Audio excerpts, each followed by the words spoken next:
दोस्तों, स्वागत है आपका मेरे YouTube चैनल पर। अगर आपको कहानियाँ पसंद आती हैं तो चैनल को सब्सक्राइब करें, लाइक करें, कमेंट करें और कहानियों का लुत्फ उठाएं। आपका सब्सक्राइब करना, लाइक करना, कमेंट करना हमें हमारे काम को लेकर प्रेरित करता है।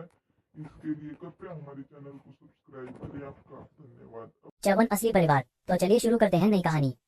मेहता परिवार में डाइनिंग टेबल पर खाना लगाते ही मदन मेहता ने अनामिका की प्लेट में खाना रखते हुए कहा, शायद ये हमारा आखिरी दिन होगा एक साथ। मुझे भरोसा ही नहीं हो रहा है कि तुम्हारे बायोलॉजिकल पेरेंट्स तुम्हें इतनी जल्दी अपने साथ वापस ले जाना चाहते हैं। उसकी आवाज में रिग्रेट साफ झलक रहा था। तब अचानक उसे अपने 3 महीने पहले वाला एक्सीडेंट याद आया। उसे अर्जेंटली ब्लड की जरूरत थी और जब अनामिका का खून लेने के बारे में सोचा गया तब डॉक्टर उसको ये पता चला कि उन दोनों को कोई खून का रिश्ता ही नहीं। इस न्यूज ने पूरी फैमिली को शॉक कर दिया। उस एक्सीडेंट से ठीक होने के बाद मदन मेहता ने अपनी असली बेटी जीविका मेहता को काफी इफेक्ट लगाकर खुद ढूंढा और अनामिका जो उनकी बेटी यही नहीं, इसलिए यह बात उन्होंने ऑनलाइन पोस्ट कर दी ताकि उसके बर्थ पेरेंट्स को खोजा जा सके। कल किसी ने उन्हें कॉल करके बताया कि वह अनामिका की असली मदर है और आज उसे वापस लेकर जाएगी। मैंने शेफ से कहकर तुम्हारी सारी फेवरेट डिशेज बनाई है, मदन ने कहा। फिर और बोला, खाना खाओ, आज तुम अपने असली बायोलॉजिकल पेरेंट्स के पास जा रही हो, किसे पता कि उनकी सिचुएशन कैसी होगी। कल के काल से मदन को पता चला कि अनामिका के असली पेरेंट्स अभी कोई काम नहीं करते हैं और एक ऐसी जगह पर रहते हैं जहाँ के लोगों को अच्छा नहीं माना जाता और जहाँ देश के सबसे गरीब लोग रहते हैं। अगर वह वहाँ गई तो उसे इतना डिलीशियस खाना कभी दोबारा नहीं मिलेगा। अनामिका बिना किसी इमोशंस के वहाँ बैठी हुई थी। उसकी आंखें क्लियर थी और वह सबकी इमोशन समझ रही थी। उसने अपना चम्मच नीचे रखते हुए कहा, मेरा हो गया। इतना कहकर वो खड़ी हुई और वहां से चली गई जैसे उसे इस घर से कोई अटैचमेंट हो ही ना। मदन की वाइफ मीना जो वहां बैठी हुई थी वह उसकी बातें सुनते ही कंप्लेन करने लगी, उसे बिगड़ना बंद करो, उसने तो तुम्हारे एफर्ट्स को अप्रिशिएट भी नहीं किया। एक बार वह अपने रियल पेरेंट्स के पास चले जाए तब उसे पता चलेगा कि जिंदगी कितनी मुश्किल हो सकती है और हम उसे यहाँ कितने अच्छे से रहते थे। मोम, इतना अपसेट होने की जरूरत नहीं है। मुझे पक्का यकीन है कि मेरी बहन भी वापस नहीं जाना चाहती, इसलिए उसे बहुत बुरा लग रहा है। इस बार जीविका बोली, जो 1 महीने पहले मेहता परिवार में वापस आई थी। कल उसने अपने पेरेंट्स की पूरी बात सुनी और तब जाकर उसे पता चला कि अनामिका के बायोलॉजिकल पेरेंट्स बहुत गरीब है। उनके पास कोई जॉब नहीं है। उनके घर पर 5 बेटे हैं जिनके अभी तक शादी नहीं हुई है। यहाँ तक कि उसकी एक बुरी दादी भी है जो बीमार है और उन्हें देखरेख की जरूरत है। वह लोग काफी बुरी हालत में है। वह काफी लकी फील कर रही थी कि वह एक अमीर परिवार में लौटी है और उसने खड़े होते हुए कहा, मैं जाकर उन्हें देखती हूँ। डाइनिंग टेबल में मदन ने मीना की तरफ देखा और कहा, इस तरह बिहेव क्यों कर रही हो? अनामिका भी हमारी ही बेटी है, मीना ने मुंह बनाकर कहा। जब भी मैं सोचती हूँ कि यह लड़की जिसका हमसे कोई रिश्ता ही नहीं है, उसे हम लोग इतने सालों तक अपने बेटी की तरह प्यार करते आए और उसका ध्यान रखा है, जबकि हमारा अपना खून, हमारी प्यारी जीविका यूं ही बाहर की दुनिया में भटकती रही, तो मुझे बहुत बुरा लगता है। अनामिका लिविंग रूम में पहुंची, काउसे पर रखा हुआ उसने अपना बैकपैक उठाया और घर छोड़ने के लिए तैयार हो गई। तभी जीविका ने उसके पीछे आते हुए कहा, अनामिका, समर्थ के साथ मेरी सगाई नवंबर में ही है, तुम आओगी ना? उसकी आंखें बहुत क्लियर थी मगर उसकी आवाज में एक अलग ही एरोगेंस और प्राइड नजर आ रहा था। सबको पता था कि मेहता परिवार और मल्होत्रा परिवार की बच्चों की शादी है। अगर मदन ने अपनी असली बेटी जीविका को नहीं ढूंढा होता तो अनामिका की सगाई समर्थ से हो रही होती। समर्थ बहुत अच्छा है, वह हमेशा मुझसे अच्छे से बिहेव करता है, मगर मेरे पेरेंट्स ने मुझे ढूंढा नहीं होता तो तुम्हारी ये सगाई उसे होती ना। ना बहन, इसके लिए तुम मुझसे गुस्सा तो नहीं होना? अनामिका ने कोल्डली हंसकर कहा, थैंक्स टू यू, यूजलेस इंसान को वह मिल गया जिसे वह बिलोंग करता है। उद्धरण चिन्ह। एक्सक्यूज मी, क्या? मैं वैसे ही प्लान कर चुकी थी कि मैं उसे कचरे की तरह बाहर फेंक दूंगी, मगर मैंने उम्मीद नहीं की थी कि मेरे चौथे ही कोई आ जाएगा उसे कचरे को उठाने के लिए। अनामिका बोली, तुम्हें तो मैं। जीविका अपना गुस्से से कंट्रोल खोने ही वाली थी, लेकिन जैसे ही उसने किसी को उसे तरफ आते हुए देखा, वह डरे हुए मासूम खरगोश की तरह बन गई और लाल आंखों से अनामिका को देखने लगी। ठीक उसी वक्त मीना लिविंग रूम में आए और यह सीन देखते ही उसने गुस्से में चलते हुए कहा, अनामिका, तुम्हारी हिम्मत कैसे हुई अपनी बहन से कर बात करने की? क्या तुम्हारे दिमाग खराब हो गया है? मेरा दिमाग खराब हो गया है, अनामिका ने हंसते हुए कहा। मुझे तो लगा था कि जिसका दिमाग खराब हुआ है वह आप है, और न सिर्फ आपका दिमाग खराब है बल्कि आप आंधी भी हैं। आपको शायद हॉस्पिटल जाकर अपनी आंखों का चेकअप करवाना चाहिए। अनामिका ने अपनी मन ही मन सोचा, 2 फेस वाली लड़की के साथ 1 महीने से रह रही है और फिर भी उसके असली रंग नहीं दिखाई दिए। सच में उसकी आंखें खराब हो गई है। तुम? मीना गुस्से में कांप रही थी। अनामिका, मैं अपना फेवरेट नेकलेस जो मेरे पेरेंट्स ने मुझे दिया था वह तुम्हें देना चाहती थी। आफ्टर ऑल हम बहने हैं, अब जब हम अलग हो रहे हैं तो किसे पता कि हम दोनों एक दूसरे से मिलेंगे या फिर नहीं। जीविका ने पुरानी बातें भूलने का नाटक किया और आगे दौड़कर अनामिका को पकड़ने ही वाली थी, लेकिन उसका हाथ अनामिका के बैकपैक पर लग गया और अगले ही सेकंड कुछ ऐसा हुआ जिसकी उम्मीद किसी को नहीं थी। एक रूबी नेकलेस अनामिका के बैकपैक से गिरा। सबने क्या देखा, किसी को अपनी आंखों पर भरोसा नहीं हुआ। जीविका ने अपना मुंह कवर करके हैरान होने का नाटक करते हुए कहा, ऐसा कैसे हो सकता है? जो रूबी नेकलेस मैं अपनी बहन को देना चाहती थी वह ऑलरेडी तुम्हारे बैग में क्या कर रहा है? ये देखकर अनामिका का चेहरे पर एक डेविल स्माइल आ गई। उसे यह नाटक करने के साथ साथ उसे एक चोर होने का दाग भी लगाना चाहती है। जीविका, नेकलेस तुम्हारे पैक में कहां से आया? मीना को एक पल के लिए अपनी आंखों पर भरोसा नहीं हुआ और अगले ही सेकंड उसने चिल्लाना शुरू कर दिया, मदन आइए यहाँ पर देखिए, यहाँ से जाने वाली है। लेकिन उसने जीविका नेकलेस चुरा लिया। मुझे भरोसा नहीं हो रहा है कि इतने सालों तक हमने जिस बेटी को बड़ा किया वह एक चोर है। मदन दौड़ते हुए वहां आया और उसने हैरानी से पूछा, क्या हो रहा है? कोई बात नहीं, जीविका ने जल्दी से सब कुछ सॉर्ट आउट करने का नाटक करते हुए कहा। वैसे भी मैं ये नेकलेस अपनी बहन को ही देने वाली थी, क्या फर्क पड़ता है? मैंने पसंद से दिया फिर या फिर उसने अपने आप ले लिया। एक ही बात है। एक ही बात कैसी हुई? उसने तुम्हारा नेकलेस तुम्हारी परमिशन के बिना ले लिया, इस चोरी कहते हैं। मीना बहुत गुस्से में थी। अनामिका, तुम ऐसा कैसे कर सकती हो? आसपास की नौकरानियां भी बोलने लगी, मिस आप बहुत बड़े दिल की है। ये नेकलेस लाखों का है और उसे स्पेशली आपके लिए डिजाइन करवाया है आपके पेरेंट्स ने। एक पसंद डिजाइनर से, यह पूरी दुनिया में एक ही है। यहाँ तक कि इस पर आपका नाम भी लिखा हुआ है और ये तो आपका फेवरेट है। उसने तो लगभग चुरा ही लिया था, आप तो उसे ब्लेम भी नहीं कर रही हो। अपने आसपास के लोगों की बातें सुनकर जीविका अंदर ही अंदर बहुत खुश हो रही थी। यही तो वह चाहती थी, लेकिन उसने समझदार होने का नाटक करते हुए एक्सप्लेन किया, उसे वह नेकलेस मुझसे ज्यादा चाहिए। उद्धरण चिन्ह। आसपास के लोग फिर से उसकी तारीफ करने लगे और उसकी और अनामिका को कंपेयर करने लगे। उन्हें सबको यही लग रहा था कि जीविका हर मामले में अनामिका से बेहतर है। बस अनामिका के चेहरे को छोड़कर बस अनामिका से थोड़ी ज्यादा लंबी और सुंदर है, वरना वह जीविका को नहीं हरा सकता। मीना ने जीविका के हाथ से वह नेकलेस लिया और बोली, तुम बहुत बुरी हो मेरी बच्ची। जैसे ही वह अपनी फैमिली के पास वापस जाएगी, वो लोग बहुत गरीब है, वह सब कुछ उसके पैसे ले लेंगे। अगर तुम ऐसे 10 नेकलेस उसे दोगी तो वह फिर भी सेटिस्फाई नहीं होंगे। इतना कहकर मीना ने घूरकर अनामिका को देखा और बोली, हमने तुम्हें बड़ा करने में अपना बेस्ट दिया है। ये नेकलेस जीवी के लिए गिफ्ट है, इसे छीनने के बारे में सोचना भी नहीं। मैं पुलिस को बुलाऊं उससे पहले ही निकल जाओ यहाँ से। उद्धरण चिन्ह। मॉम, जीविका ने बीच कुदत हुए कहा, अनामिका के पेरेंट्स के पास जॉब नहीं है और उसके 5 भाई हैं जिनके अभी तक शादी नहीं हुई और एक बुरी दादी माँ जिनका ध्यान रखना है। इस नेकलेस को बेचकर उसे कुछ पैसे मिल जाएंगे, उसे मुझसे ज्यादा इसकी जरूरत है। उसकी दरिया दिल्ली देखकर सारी नौकरानियां इमोशनल हो गई। वह किस तरह की अच्छी और काइंड हेडेड लड़की है। मॉम, जब आपने ये नेकलेस मुझे दे दिया है तो मुझे पूरा हक है ये डिसाइड करने का कि मुझे इसके साथ क्या करना है। जीविका ने मीना के हाथ से नेकलेस लिया और अनामिका के सामने रखा जैसे वह कोई खजाना हो। अनामिका, इसे ले लो, मैं तुम्हें चोरी करने के लिए ब्लेम नहीं करूंगी, वैसे भी ये तुम्हारा ही था। अनामिका ने अपनी नजर उठाकर सामने खड़ी 2 चेहरे वाली लड़की को देखा। वह काफी ध्यान से जीविका को देख रही थी, जो काफी बेवकूफ थी। इस तरह की छोटी मोटी और की हरकतें करके उसे फंसाने की कोशिश कर रही है। क्या उसे फंसाने के लिए उसके पास कोई और बेहतर और स्मार्ट आइडिया नहीं था? बहन, मैं मॉम को पकड़ते रखती हूँ, तुम यहाँ से चली जाओ। अनामिका हल्के से मुस्कुराई, उसकी वह गहरी आंखें सब कुछ देख रही थी। जीविका को हमेशा अनामिका की इस डेविल स्माइल से डर लगता था। अनामिका का एटीट्यूड स्टेटस ऐसे जैसे वह सब कुछ कंट्रोल कर सकती है और उसके एटीट्यूड की वजह से ही काफी लोग अनामिका से डर जाते थे और थोड़े गिल्टी भी। अनामिका आपने वह नेकलेस लिया और हल्के से मुस्कुराए। इतना चिप रूबी नेकलेस, उसे कोई फर्क नहीं पड़ता किस तरह की सस्ती दुकान से लिया गया है, ये सिर्फ कुछ लाख रुपए उसकी नजरों में वह वर्तलेस था। जैसे ही सबको लगा कि अनामिका वह नेकलेस ले लेगी, अगले सेकंड अनामिका ने बगल में पड़े हुए कचरे के डब्बे में डायरेक्ट उस नेकलेस को फेंक दिया। उसका एक्शन इतने फास्ट थे और स्विफ्ट थे कि उसने एक भी सेकंड वेस्ट नहीं किया। सब लोग हैरान हो गए। थोड़ी देर शॉक रहने के बाद मीना चिल्लाई, अनामिका तुम कर क्या रही हो? ये तुम्हारी बहन का सबसे महंगा नेकलेस था, उसने तुम्हें दिया और तुमने इसी तरह फेंक दिया। क्या जीविका ने मुझे नेकलेस दिया तो मैं उसके साथ कुछ भी कर सकती हूँ? यही तो आपकी प्यारी मासूम बेटी ने अभी कहा। अनामिका ने एक मजाक उड़ाने वाली स्माइल के साथ कहा, आप लोगों ने इतने साल में कुछ भी किया है वह अपने साथ में नहीं लेकर जा रही हूँ। वह अपने साथ इस तरह के सस्ता नेकलेस क्यों लेकर जाना चाहिए? जो भी मैंने कपड़े पहने हैं और जो भी मेरे बैकपैक में सामान है वह मैंने खुद खरीद है। अनामिका की बातें सुनकर इग्नोर करेंगे मजाक में उड़ते हुए कहा, तुमने कहा कि यह सामान तुमने खुद खरीदा है, कितनी हंसी वाली बात है। तुम्हारे पैसे वही है ना जो तुम्हारे पेरेंट्स तुम्हें पॉकेट मनी के तौर पर देते थे। क्या मुझे एक नौकरानी को बताना होगा कि मैं पैसे कहाँ से कमाती थी? तुम नौकरानी हो जिसे इस परिवार ने हाई किया है, तो अपना काम करो। वह नौकरानी बहुत गुस्से में थी मगर कुछ बोल नहीं पाई। ठीक है फिर, मदन ने गहरी सांस छोड़ी और सिचुएशन को शांत करते हुए कहा, अनामिका टाइम हो गया है, चलो मैं तुम्हें बाहर छोड़ देता हूँ। इसकी कोई जरूरत नहीं है मिस्टर मेहता। अनामिका ने इस बार उसे मिस्टर मेहता कहा। ऑब्वियसली वह मेहता परिवार से दूरी बनाना चाहती थी।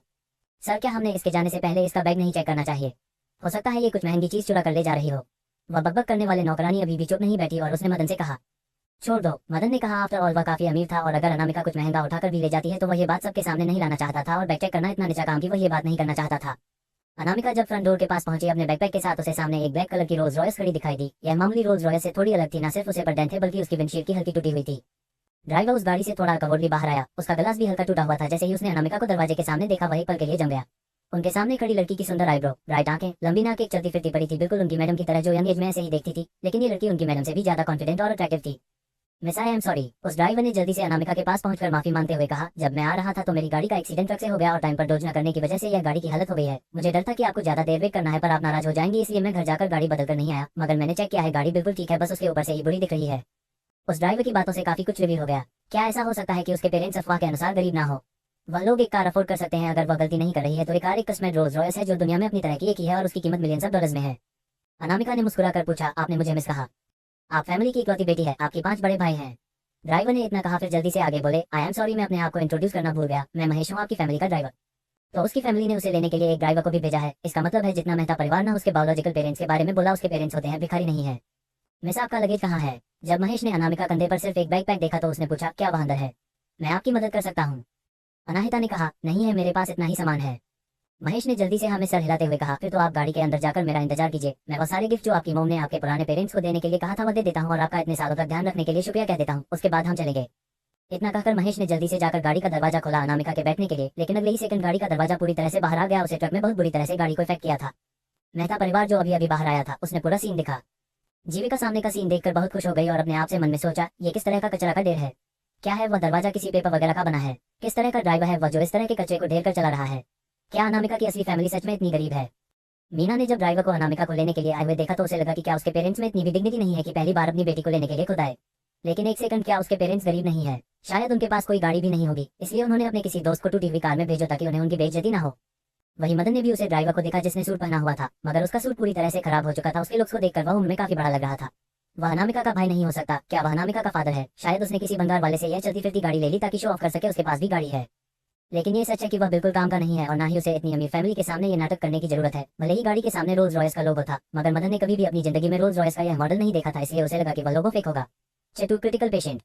अब तक आपने पढ़ा कि अनामिका 18 सालों से मेहता परिवार में रह रही है, लेकिन अचानक उसे पता चलता है कि वह मेहता परिवार की बेटी नहीं है और उसके असली माँ बाप के घर से एक ड्राइवर उसे लेने के लिए आता है। अब आगे गाड़ी के एक्सीडेंट के बाद चेक करने में महेश के कपड़े गंदे हो गए थे। जैसे ही उसने मेहता परिवार के लोगों को मेंशन से बाहर आते हुए देखा, उसने गाड़ी की डिक्की से गिफ्ट बॉक्स निकले जो उसके सर में मेहता परिवार को देने के लिए कहे थे, लेकिन बदकिस्मती से उसे एक्सीडेंट की वजह से कुछ गिफ्ट बॉक्स पर चपटे हो गए थे जो दिखने में बिल्कुल अच्छे नहीं लग रहे थे। शायद आप मिस्टर मेहता है। ड्राइवर ने मदन के पास जाकर उन बॉक्स को पॉलिटली देते हुए कहा, ये बस छोटे से गिफ्ट है यंग लेडी के पेरेंट्स की तरफ से। उन्होंने कहा है कि प्लीज आप इसे रख लीजिए, आप लोग कुछ ज्यादा ही कर रहे हैं। मदन ने हिचकिचाते हुए मना कर कहा, अनामिका हमारी बेटी है, हम ये गिफ्ट हमें आपके गिफ्ट नहीं चाहिए, बस उसे उसके घर ले जाए, उसकी फैमिली उसका इंतजार कर रही होगी। मीना ने उन्हें बीच में रोकते हुए कहा और महेश को बिना एक नजर देके अंदर जाने लगी। उसने अपने मन ही मन उसने सोचा, इस तरह के पिछले हुए गिफ्ट बॉक्स के अंदर अच्छा कुछ कैसे हो सकता है, हमें उसके जैसे कचरे के ढेर की जरूरत नहीं है। जीविका ने अपनी सार्कास्टिक स्माइल को किसी तरह कंट्रोल किया और मीना के पीछे पीछे चली गई। उसने कभी इमेजिन नहीं किया था कि अनामिका के बायोलॉजिकल पेरेंट्स इतने गरीब होंगे, मगर वह बहुत खुश थी। मेहता परिवार के नौकर भी कभी अरविंद और गरीब नजरों से हुए ड्राइवर महेश और उनकी गिफ्ट को देख रहे थे। सिर्फ मदन ही वहां पर खड़ा था और उसने थोड़ा सा हिचकिचाते हुए कहा, सेफ जर्नी, मैं ये गिफ्ट नहीं ले सकता, आप प्लीज इन्हें अपने मालिक को वापस दे दीजिएगा। महेश समझ नहीं आया कि वह क्या बोले। उसके बॉस ने पक्का कहा था कि वह मेक श्योर करे कि मेहता परिवार यह गिफ्ट ले ले, लेकिन मदन की बातों का मतलब था कि अनामिका और मेहता परिवार का हिस्सा नहीं है और वह एक बार अपने बायोलॉजिकल पेरेंट्स के पास चली जाए तो उसका मेहता परिवार से कोई लेना देना नहीं होगा। मिस्टर मेहता प्लीज एक्सेप्ट कर लीजिए इन गिफ्ट को। मिस्टर मेहता, ड्राइवर महेश उनसे कहना चाहते थे कि इन बॉक्स के अंदर कई लग्जरियस विला के पेपर, मोल के पेपर और 2-3 बैंक कार्ड से जिसमें करोड़ों रुपए है और कुछ ऐसी मेडिसिन भी जिन्हें कहीं से नहीं खरीदा सब आ सकता है। लेकिन वह बस मदन को अंदर जाता हुआ देखता रहे तो वह कंफ्यूज एक्सप्रेशन के साथ चुप हो गए। लगता है कोई भी सचमुच मिस कपूर को पसंद नहीं करता, महेश ने मन ही मन सोचा। अनामिका ने कैजुअली उसे गाड़ी के दरवाजे को वापस अपनी जगह पर लगा दिया और बोली, चलिए चलते हैं। उसे गाड़ी में बैठे हुए देखकर महेश हैरान हो गया। क्या मिस कपूर ने सचमुच खुद गाड़ी का दरवाजा फिक्स कर दिया? लेकिन वह ऐसे कैसे कर सकती है? गाड़ी के अंदर बैठी हुई अनामिका कैजुअली खिड़की के बाहर देख रही थी और बाहर के नजरों का मजा ले रही थी। Mahesh uncle rear view mirror से कभी कभी उसे देख ले रहे थे और जितना वह उसकी तरफ देखते उतना उन्हें अपनी मैडम की याद आती, क्योंकि उसकी मैडम भी बिल्कुल इसी तरह दिखती थी। क्या हम गाँव में नहीं जा रहे हैं? मिशिका ने अचानक ड्राइवर की तरफ देखते पूछा। जिससे ड्राइवर अपने होश में वापस आया, उसने कहा, वह तो सर का होम टाउन है, लेकिन उनका घर तो साउथ मुंबई में है। मदन इतने सालों से मेहनत करता आया था और इतना पैसा कमाने के बाद भी वह अभी तक इस काबिल नहीं हो पाया कि वह साउथ मुंबई में अपने लिए एक घर ले पाए। अगर देश के अमीर लोगों से मदन की कंपैरिजन की जाए तो वह उनके आगे कुछ भी नहीं था, लेकिन गरीब लोगों से कंपैरिजन करने में वह काफी अमीर था। उसकी पर्सनल वेल्थ और प्रॉपर्टी की कीमत कुल मिलाकर 100 करोड़ के आसपास होगी। इसकी वजह से ही उसकी वाइफ मीना इतनी एरोगेंट है और दूसरों को नीचे समझती है। वहीं जीविका अपने रूम में आई और इसी खिड़की से बाहर देखने लगी, लेकिन जो उसने बाहर देखा उसे वह शौक हो गई। मॉम, वह गाड़ी उसका। क्या? मीना ने उसकी नजर का पीछा किया और बोला, जीवी मैं तुम्हें बता रही हूँ आपसे, और आज के बाद से तुम्हारा और अनामिका का कोई रिश्ता नहीं होना चाहिए। तुम आज से उसके अपनी बहन की तरह ट्रीट नहीं करोगे, तुम उसके नंबर को भी ब्लॉक करके डिलीट कर दो। अगर वह तुमसे पैसे लेने की कोशिश करे तो तुम बहाना बना देना, तुम उसे कोई पैसे नहीं दोगी, समझी? नहीं मॉम, मेरा मतलब था कि उनकी गाड़ी का नंबर प्लेट उन्हें देखकर लग रहा है कि वह लोग भी शहर से ही है, कोई गांव से नहीं, और उसके अलावा वह काफी अलग तरह का नंबर प्लेट है, जैसे स्पेशली बनाया गया हो। मीना ने उन लोगों की गाड़ी और नंबर प्लेट पर ज्यादा ध्यान नहीं दिया था, मगर जीविका की बात सुनने के बाद उसने हंसते हुए कहा, जीवी तुम्हें पता है ना कि यह किसी भी नंबर प्लेट पर स्पेशल नंबर अमीर लोगों को ही मिलता है। अनामिका के परिवार पास के पास किसी गांव में रहता है, तुम्हें गलतफहमी हुई होगी, उसकी टूटी फूटी हुई गाड़ी पर एक अच्छा नंबर प्लेट कैसे हो सकता है? वही जब ड्राइवर महेश ने अनामिका को बताया कि उसके पेरेंट्स साउथ मुंबई में रहते हैं तो वह हैरान हो गई। वहाँ घर लेना काफी बड़ी बात थी। क्या हम पहले सिटी हॉस्पिटल चल सकते हैं? सिटी हॉस्पिटल साउथ मुंबई से ज्यादा दूरी पर नहीं था और वहाँ का बेस्ट हॉस्पिटल माना जाता था। अनामिका मिस, क्या आपकी तबीयत ठीक नहीं है? महेश ने पैनिक होते हुए कहा, अगर नहीं तो मैं जल्दी घर चलाता हूँ। नहीं नहीं, मैं मेहता परिवार की दादी माँ से मिलना चाहती हूँ। पूरे मेहता परिवार में सिर्फ लक्ष्मी मेहता ही ऐसे इंसान थी जो सच में उससे प्यार करती थी। जो उन्हें पता चला कि अनामिका उनकी बायोलॉजिकल पोती नहीं है तो उसे खबर को वह बर्दाश्त नहीं कर पाए और बीमार पड़ गई, जिसकी वजह से उन्हें हॉस्पिटलाइज करना पड़ा। महेश ने उम्मीद नहीं की थी कि अनामिका एक इतनी अच्छी बच्ची होगी, तो इसलिए उसने उसके रिक्वेस्ट मानते हुए उसे अस्पताल की तरफ लेना शुरू कर दिया और उसके मन में अनामिका का इंप्रेशन काफी अच्छा बन चुका था। 10 मिनट बाद महेश अंकल ने गाड़ी हॉस्पिटल के सामने पर की तो अनामिका बोली, प्लीज आपको यही आसपास कहीं मेरा इंतजार करिएगा। जी जरूर, महेश ने जवाब दिया। वही सिटी हॉस्पिटल के रूम नंबर 301 में एक बुरी औरत जिनके सारे बाल सफेद हो चुके थे वह लेटी हुई थी और लंबी बीमारी के कारण उनका चेहरा मुरझा गया था और वह बहुत पतली हो गई थी। अनामिका अंदर आई तो वह अभी भी गहरी नींद में थी और उसकी आंखें बंद थी और चेहरा एक्सप्रेशनलेस। उनके रिंकल्स और चेहरे की उदासी बता रही थी कि वह कितनी नाखुश है। अनामिका धीरे धीरे चलते हुए उनके पास गई और उन्हें देखकर उसे बहुत बुरा लगा। उसकी एनर्जेटिक दादी माँ इस तरह कैसे हो गई? अनु, एक यंग डॉक्टर उसे पेशेंट को अंदर चेक करने के लिए आए तो उन्हें देखते हुए उन्होंने कहा, तुम टाइम पर आए हो, मुझे तुमसे कुछ बात करनी है। इतना कहकर उसने अपना सर उठाकर अनामिका की तरफ देखा तो उसकी अट्रैक्टिव आके जाकर डायरेक्ट अनामिका को देख रही थी और उस डॉक्टर ने कहा, तुम जानती हो ना हम कठोर डिजीज ट्रीटमेंट से इनके इलाज कर रहे हैं। हमने इफेक्ट्स बढ़ाने के लिए डोजेसेस को थोड़ा बढ़ा दिया है, लेकिन अभी भी कुछ भी असर नहीं कर रहा है। तुम किसी और से बेहतर जानती हो, इस तरह की बीमारी के अंत में इंसान का दिल काम करना बंद कर देता है। इनको देखकर भी ऐसा लग रहा है जैसे अब इनके अंदर जीने की इच्छा ही नहीं है और वह अब जीना नहीं चाहती है। मुझे तो चमत्कार ही लग रहा है कि। लेकिन वह डॉक्टर अपनी बात खत्म कर पाता उससे पहले ही अनामिका ने अपने पास से एक छोटा सा बोतल निकालकर उसकी तरफ फेंका, लेकिन उसकी नजरें अभी भी लक्ष्मी दादी पर बनी हुई थी। Crook strength. राघव ने बहुत मुश्किल से उसे दवाई का नाम पढ़ा तो वह शॉक में चला गया और फिर बहुत मुश्किल से अपने होश में आया और उसने पूछा, अनु तुम्हें ये कहाँ से मिला? यह क्या वह मिस्टीरियस ड्रग नहीं है जो पिछले कुछ टाइम से ब्लैक मार्केट में तहलका मचाया हुआ है कि यह हर पेशेंट पर चमत्कार की तरफ काम करता है? सिर्फ एक पिल की कीमत लाखों में है, लेकिन इसका ऊंचा दम ज्यादा बड़ी बात नहीं है। मैंने बात यह है कि यह चीज सुपर रेयर है, सिर्फ एक पिल का ऑप्शन हर एक महीने होता है, तो अनु को इतनी रेयर आइटम मिली कहाँ से? उस मेहता परिवार में तुम्हें कितनी बुरी तरह ट्रीट किया, मुझे तो लगता है कि तुमने उनके लिए बहुत कुछ कर लिया है। इसकी सच में कोई जरूरत नहीं। इतना कहते कहते राघव रुक गया क्योंकि अनामिका बहुत ही खतरनाक नजरों से उसे घूर रही थी। क्या मैंने कुछ गलत कहा? उनका खुद का बेटा, इनका खुद का खून भी इनका उतना ध्यान नहीं रखता है जितना तुम रखती हो। 6 महीने पहले राघव एक मेडिकल यूनिवर्सिटी से ग्रेजुएट हुआ और सिटी हॉस्पिटल में इंटर्नशिप के लिए आया था। उसका परिवार सालों से मेडिकल फील्ड में ही था और जिनकी काफी रिस्पेक्ट भी की जाती थी, जिसकी वजह से वह थोड़ा एरोगेंट और कुकी हो गया था। लेकिन जब वह अनामिका से मिला तब जाकर यह रिलायंस हुआ कि उसे भी बेहतर कोई है।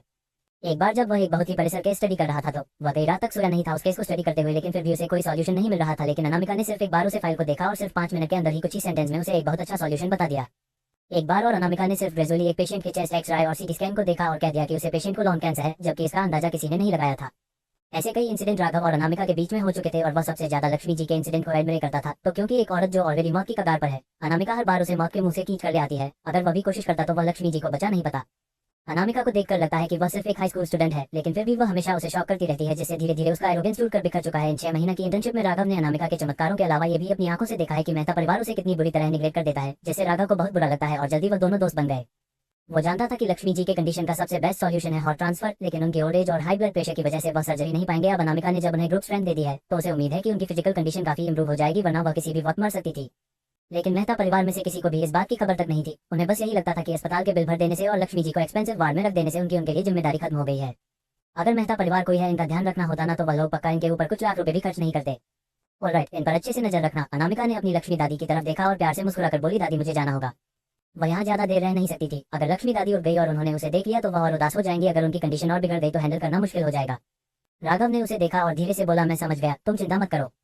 अनामिका ने धीरे से हाँ में सर हिलाया और अपनी दादी की तरफ देखा। भले ही उसे बहुत कुछ कहना था और बहुत ही बातें करनी थी अपनी दादी से, मगर वह फिर भी रूम नंबर 301 से निकल गई। वहीं दूसरी तरफ कुछ डॉक्टर और नर्स आसपास भाग रहे थे और वह बहुत बेचैन थे। क्या हो रहा है? देवेंद्र जी की कंडीशन अचानक से इतनी सीरियस कैसे हो गई? वह कई दिनों से अपनी दवाएं लेने से मना कर रहे हैं और फोर्स कर रहे हैं कि उनका पता आएगा तभी वह दवाई लेंगे। क्या बकवास है। जैसे ही अनामिका रूम नंबर 301 से निकली उसे वह किसी एक डॉक्टर से टकरा गई। उन लोगों को रूम नंबर 306 की तरफ भागता हुआ देखकर अनामिका भी थोड़ी सी आगे बढ़ी तो उसने देखा कि एक 75 साल के ओल्ड इंसान बेड पर लेटे हुए हैं और उनकी हालत बिल्कुल ठीक नहीं लग रही है, जिसे देखकर अनामिका खुद को रोक नहीं पाए और अंदर आ गई। इन्होंने जानबूझकर अपनी दवाएं बंद कर दी है। क्या यह अपनी जान से नहीं कह रहे हैं? अब हमें क्या करना चाहिए?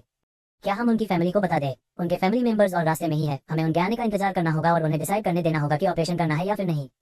अनामिका जो रूम नंबर 306 के दरवाजे पर शांति से खड़ी थी, उसने धीरे से कहा, जब तक उनकी फैमिली यहाँ आएगी तब तक ऑलरेडी इतनी सिचुएशन खराब हो चुकी होगी कि बचाया नहीं जा सकेगा। जो डॉक्टर पूरी तरह से पैनिक हो चुके थे उन्होंने आवाज की दिशा में देखा तो वहां पर एक यंग लड़की खड़ी थी जो लगभग 19 साल की होगी और बिल्कुल शांत चेहरे के साथ उन्हें देखी जा रही थी।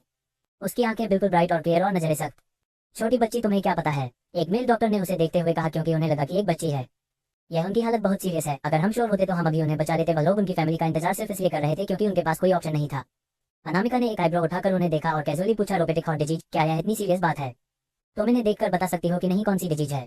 वह डॉक्टर हैरान हो गया और एक फीमेल डॉक्टर जो थोड़ी उम्र में बड़ी थी वह भी हैरान हो गई और उसने पूछा, क्या इस बच्ची को मेडिसिन आता है? अब जब तुम्हें पता चल गया है कि यह रिमोट टैक्स हार्ट डिजीज है तो तुम्हें यह भी पता होगा कि यह किस तरह की डिजीज है। इसमें एक हार्ट ट्रांसप्लांट सर्जरी की जरूरत होती है और इन जहां तक बात रही, उनकी यह पहली बार नहीं होगा जो वह सर्जरी करवाएंगे, उस मेल डॉक्टर ने एक्सप्लेन किया। अनामिका ने अपना सर उठाकर उन्हें देखा। इनको कई सारी सर्जरी की जरूरत पड़ी है। इसका मतलब यह है कि आप लोगों ने ठीक से इनका इलाज करने के लिए एंटीबायोटिक का इस्तेमाल नहीं किया। इसकी वजह से ही इन्फेक्शन और प्रीवियस ईयर लीकेज हुआ है। उसकी बातें सुनकर सारे डॉक्टर हैरान हो गए। क्या ये छोटी लड़की सचमुच मेडिसिन जानती है? इससे प्रीवियस ईयर के बारे में पता है। बेड पर लेटे हुए ओल्ड इंसान ने अपनी दवाएं अपने मन से बंद कर दी थी, जिसकी वजह से एंटीबायोटिक उसे नहीं हो पाए और इन्फेक्शन और ट्रैवलिया लेकर हो गया। तुम लोग एक छोटी बच्ची के साथ बहस क्यों कर रहे हो? कितना वक्त लगेगा पेशेंट की फैमिली को यहाँ आने में? जिस उम्रदराज डॉक्टर ने कहा, उनका नाम विजय था, जो यहाँ के मोस्ट सीनियर हार्ट स्पेशलिस्ट थे, उन्होंने काफी अथॉरिटी के साथ बात कही। डॉक्टर विजय, उनको बात करता हुआ देखकर रूम के सारे डॉक्टर डर जरूर गए, लेकिन फाइनली किसी ने हिम्मत इकट्ठा करके कहा, उनकी फैमिली रास्ते में ही है, वो लोग 20 मिनट के अंदर यहाँ पहुंच जाएंगे। 20 मिनट बहुत ज्यादा हो गया है। डॉक्टर विजय ने अपने दिमाग में ही कैलकुलेट किया, देवेंद्र जी 20 मिनट तक और बर्दाश्त नहीं कर पाएंगे। उन्होंने अमेरिका में और अलग अलग कोई देश में कई सारे रिप्लेसमेंट सर्जरीज करवाई है, लेकिन उसके तुरंत बाहर उन्हें इन्फेक्शन या फिर वैल्यूएबल लीक हो जाते, जिसकी वजह से उन्हें एक और रिप्लेसमेंट सर्जरी करवानी पड़ती है। इस बार भी उनके साथ यही हुआ है कि उनकी सर्जरी के बाद जैसे ही वह इंडिया लौटे, जल्दी ही उनके घाव में इन्फेक्शन हो गया और वैल्यू वापस से लीक करना शुरू हो गया था, जिसके लिए आगे की प्रोसीजर के लिए वह अब्रॉड नहीं जा सके। इसलिए उन्हें इसी शहर के सबसे अच्छे हॉस्पिटल में इमरजेंसी ट्रीटमेंट के लिए भर्ती कराया गया है। सिटी हॉस्पिटल के डॉक्टर का कार्डियक सर्जरी में काफी नाम था पूरे देश में और डॉक्टर विजय की सर्जरी स्किल काफी अच्छी थी। उन्होंने ही इस बार भी देवेंद्र जी का ऑपरेशन किया, लेकिन ऑपरेशन के ठीक के बाद ही देवेंद्र जी को फिर से इन्फेक्शन हो गया और फिर उन्हें एक और सर्जरी की जरूरत है। अब उनकी कंडीशन और बहुत बुरी तरह खराब हो चुकी है। भले ही थोड़ी बहुत ट्रीटमेंट के बाद उनके सिम्टम्स कंट्रोल में है, लेकिन इस वक्त उनके जो सिम्टम्स है वो हार्ट फेलियर के निशान दिखा रहे हैं और कुछ रिसेंट एग्जामिनेशन से डॉक्टर विजय को यह भी पता है कि देवेंद्र जी की हालत बहुत क्रिटिकल है। अगली सर्जरी के सक्सेस होने के चांसेस 10% से भी कम है। इसलिए वह लोग इस वक्त उनकी फैमिली के आने का इंतजार के अलावा और कुछ नहीं कर सकते थे। आगे कहानी में क्या होगा जानने के लिए पते रहिए और कमेंट और लाइक जरूर कीजिए। चौथी, अनामिका करेगी सर्जरी। अब तक आपने पढ़ा कि अनामिका मेहता परिवार की ग्रांड में अपनी दादी माँ से मिल हॉस्पिटल जाती है, तो वहाँ उसे देवेंद्र सिंघानिया बहुत ही क्रिटिकल हालत में दिखाते हैं। अब आगे, अगर फैमिली ने कंसेंट फॉर्म पर साइन कर दिया तो सारे डॉक्टर सर्जरी कर सकते थे। भले ही वह पेशेंट को बचा नहीं पाए तो उन पर जिम्मेदारी नहीं आएगी क्योंकि उन्होंने अपना बेस्ट दिया था। लेकिन इस वक्त देवेंद्र जी की कट कंडीशन को देखकर कोई भी उनकी फैमिली के आने का इंतजार नहीं कर सकता था। अगर इसी वक्त कोई एक्शन नहीं लिया गया तो वह ठीक 10 मिनट में अपनी सांस लेना बंद कर सकते थे। डॉक्टर विजय, क्या हमें उनकी फैमिली के आने का इंतजार करना चाहिए? तान्या, जो एक यंग के फिजिशियन थी, उसने कहा, अगर हमने बिना अथॉरिटी की परमिशन के सर्जरी शुरू की और कुछ गलत हो गया तो मिस्टर सिंघानिया हमें जान से मार देंगे। अगर उन्होंने इस वक्त देवेंद्र जी को नहीं बचाया तो वह मर सकते थे। मुझे लगता है कि हमें एक ट्राई करके उनकी नब्ज को शांत करना चाहिए। उनके हार्ट में एक इंजेक्शन देकर और तब तक ये शांत हो जाएंगे तो हम उनके फैमिली की परमिशन ले सकते हैं। तान्या ने फिर से कहा। दूसरे डॉक्टर के पास भी कोई अच्छा आइडिया नहीं था, इसलिए वह लोग डॉक्टर विजय की परमिशन का इंतजार कर रहे थे। डॉक्टर विजय को अपनी जगह से ना हिलता देख तान्या ने एक नर्स को इशारा किया, जाओ जाकर दवाई तैयार करो। वह नर्स दवाई लेने ही वाली थी, ठीक उसी वक्त दरवाजे पर खड़ी अनामिका फिर बोली, अगर तुम लोगों ने उन्हें ये इंजेक्शन इस वक्त दिया तो वह पक्का मर जाएंगे। जैसे ही वह दवाई देवेंद्र जी की बॉडी में जाएगी कोई भी डॉक्टर उन्हें नहीं बचा पाएगा क्योंकि देवेंद्र जी की अभी की फिजिकल कंडीशन काफी खराब थी और वह इतनी हाई डोज के ट्रक के इफेक्ट को हैंडल नहीं कर पाते और उसे इंजेक्शन के शरीर के अंदर जाते ही आधे घंटे के अंदर ही वह सांस लेना बंद कर देंगे और कोई भी उन्हें किसी तरह नहीं बचा पाएगा। हो कौन तुम? यहाँ से दूर रहो, हम बहुत बिजी हैं और हमारे पास बातें करने का वक्त नहीं है। सामने खड़ी लड़की को देखकर तान्या शुरू से ही चिढ़ी हुई थी। उसे लग रहा था कि यह लड़की से परेशानी खड़ी करने आई है। बेकार डॉक्टर अनामिका और अपना टाइम वेस्ट नहीं करना चाहती थी, इसलिए उसने छोटा सा शब्द कहा और वहां से जाने लगी। लेकिन ये बात तान्या ने सुन ली और वह बोली, तुम होती कौन है हमें बेकार डॉक्टर कहने वाली? वहीं रुक जाओ। तान्या, देखो, एक छोटी लड़की के साथ लड़ाई शुरू मत करो। देवेंद्र जी की कंडीशन इस वक्त ज्यादा इंपॉर्टेंट है, किसी दूसरे डॉक्टर ने एडवाइस दी। उसने मुझे बेकार कहा। तान्या बहुत गुस्से में थी और अनामिका की तरफ देखते हुए उसकी आंखें जल रही थी। वह डॉक्टर के ग्रुप में सबसे ज्यादा यंग और टैलेंटेड फिजिशियन थी जिसे कोई अवार्ड जीते थे और उसे की हमेशा ही तारीफ होती रहती थी। ये छोटी सी लड़की उसकी मेडिकल स्किल पर सवाल उठा रही है। वह भी बची है, उसे सिचुएशन समझ में नहीं आ रही है, तुम मुझसे क्यों परेशान हो रही हो? एक डॉक्टर ने बेचैन होकर कहा। वह इस वक्त सबसे ज्यादा ये सोचकर परेशान थे कि यहाँ बेड पर लेटे हुए पेशेंट की कंडीशन को कैसे ठीक किया जाए।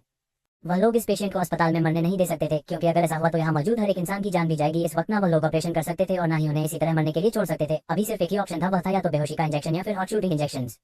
तुमने किसे बेकार डॉक्टर कहा? तान्या अभी भी अनामिका को जाने देने के लिए तैयार नहीं थी और वह उसके सामने जाकर बोली, चलो मैं सुन रही हूँ, मैं तुम्हारे अलावा और किसे बेकार डॉक्टर कहूंगी? अनामिका तान्या की तरफ देख रही थी मगर वह इस छोटी डॉक्टर को बिल्कुल सीरियसली नहीं ले रही थी। तान्या इतने गुस्से में थी कि वह पागल होने वाली थी। अनामिका ने अपने हाथों को फोल्ड किया और कैजुअल बोली, इस पॉइंट पर सिर्फ सर्जरी ही एक ऑप्शन है। सर्जरी? जितना तुम बोल रही हो उतना आसान है क्या? तान्या ने गुस्से में हंसते हुए कहा, जो यहाँ पेशेंट लेटा हुआ है ना, उसकी पहले ही 4 हार्ट सर्विस हो चुकी है। कोई भी हार्ट मसल्स ऐसी नहीं बची है जिसका ऑपरेट ना किया गया हो। इसमें कोई भी ऐसा हॉस्पिटल नहीं है या फिर कोई भी ऐसा डॉक्टर नहीं है जो इनकी 5वीं बार सर्जरी करने के लिए तैयार हो जाए। भूल जाओ तान्या, वह मेल डॉक्टर सब चीज शांत करना चाहता था लेकिन अब तक तान्या का गुस्सा उसके कंट्रोल से बाहर हो चुका था। इस पेशेंट की कंडीशन आज से पहले मेडिकल हिस्ट्री में कभी नहीं देखी गई है, डोमेस्टिक में भी नहीं और ना ही इंटरनेशनली। तुम ये कह सकती हो कि उनकी कंडीशन बहुत ही रेयर है और अब तक पहली बार किसी की हुई है। तान्या ने एक एक बात पर जोर देते हुए कहा, क्या तुम्हें एहसास भी है कि उनकी सर्जरी करना कितना डिफिकल्ट होने वाला है? हमने कई सारे जाने वाले हार्ट सर्जन को कंसल्ट किया, कंट्री के अंदर भी और कंट्री के बाहर भी, लेकिन किसी के पास भी इनका इलाज नहीं है। अनामिका ने एक आईब्रो उठाते हुए कहा, इसलिए क्योंकि तुम बेकार हो। तो तुम्हें क्या लगता है कि तुम उन्हें बचा सकती हो? ओवर कॉन्फिडेंट छोटी बच्ची। तान्या ने उसका मजाक उड़ाते हुए कहा, तो फिर कोशिश कर लो। अनामिका ने पीछे लेटे हुए ओल्ड इंसान को देखा और बहुत ही कॉन्फिडेंस से कैजुअली बोली, तुम लोग मेरे सर्जरी की फीस अफोर्ड नहीं कर पाओगे। तान्या को ये बात काफी फनी लग रही थी। वह बोली, यह जो है लेटे हैं ना कोई आम इंसान नहीं है, कितना भी पैसा हो उनके लिए कोई बड़ी बात नहीं होगी। अगर तुम उनकी जान पर जा सकती हो तो पैसा प्रॉब्लम नहीं है और मैं भी तुम्हारे सामने घुटनों के बल बैठकर माफी मांगूंगी और तुम्हें भगवान कहूंगी। अनामिका ने एक आईब्रो उठाए और कहा, ऑलरेडी तुमने ही कहा है, तुम बहुत ओवर कॉन्फिडेंस हो। अनामिका ने उसकी बातों को सीरियसली नहीं लिया और बोली, क्या तुमने अपना हाई स्कूल भी खत्म किया है? क्या तुम्हें पता है कि हॉट होता कहाँ है? सर्जरी एक चाकू लेकर इधर उधर कट लगाने को नहीं कहते हैं। क्या तुम्हें ये लगता है कि यह रेस्टोरेंट में बैठकर एक स्टेक को कट करने जैसा है जिसे तुम कैसे भी कर सकती हो? मुझे नहीं पता कि तुम कहाँ से हो, अभी माफी मांगो और निकल जाओ यहाँ से, तो मैं भी इस बात को भूल जाऊंगी और सोचूंगी कि ऐसा कुछ कभी हुआ ही नहीं था। अनामिका ने स्थानीय के वक्त बेज को देखा और काफी सख्त एक्सप्रेशन के साथ कहा, तुम कार्डियोलॉजी में एसोसिएट के फिजिशियन हो और तुम्हें ये भी नहीं पता कि आर्टिफिशियल वाल्व रिप्लेसमेंट सर्जरी कैसे परफॉर्म करते हैं, और तुम ये चाहती हो कि मैं तुमसे माफी मांगू? तुम्हें एक डॉक्टर कहना ही डॉक्टर शब्द की बेइज्जती है। क्या तुम लोगों ने सुना कि इस शैतान लड़की ने क्या कहा? तान्या गुस्से में अपने दांत पीस रही थी, तभी एक दूसरी फीमेल डॉक्टर ने अपने आप से कहा, उसे एक चोरी पता है कि आर्टिफिशियल वाल्व रिप्लेसमेंट सर्जरी क्या होती है। इतनी प्रोफेशनल टर्म इतनी छोटी सी लड़की के मुंह से सुनकर वह लोग हैरान थे। क्या उसे सचमुच मेडिसिन की जानकारी है? कुछ मेल डॉक्टर को भी यह रियलाइज हुआ और वह अनामिका को हैरानी और शौक से देखने लगे और धीरे से तान्या से बोले, क्यों ना हम इसे ही ट्राई करने थे, शायद इसके पास कोई रास्ता हो। क्या तुम्हारा दिमाग खराब हो गया है? क्या तुम एक्चुअली इस छोटी लड़की की बातों पर भरोसा कर रहे? तान्या अपनी बात खत्म कर पाती तभी उसने दूसरे डॉक्टर की आवाज सुनी, अगर कुछ भी गलत हुआ तो हम सारा दोष इसके ऊपर डाल सकते हैं। ये हमारे हॉस्पिटल की डॉक्टर नहीं है। तान्या ने पीछे मुड़कर देखा और धीमी आवाज में कहा, क्या तुम्हें पता भी है कि यह लड़की कितनी उम्र की है? अगर कुछ भी हुआ तो ऐसे ही किसी अनजान को सर्जरी करने देने के लिए हम रिस्पॉन्सिबल होंगे। क्या तुम लोगों को लगता है कि यह छोटी सी लड़की सर्जरी कर पाएगी?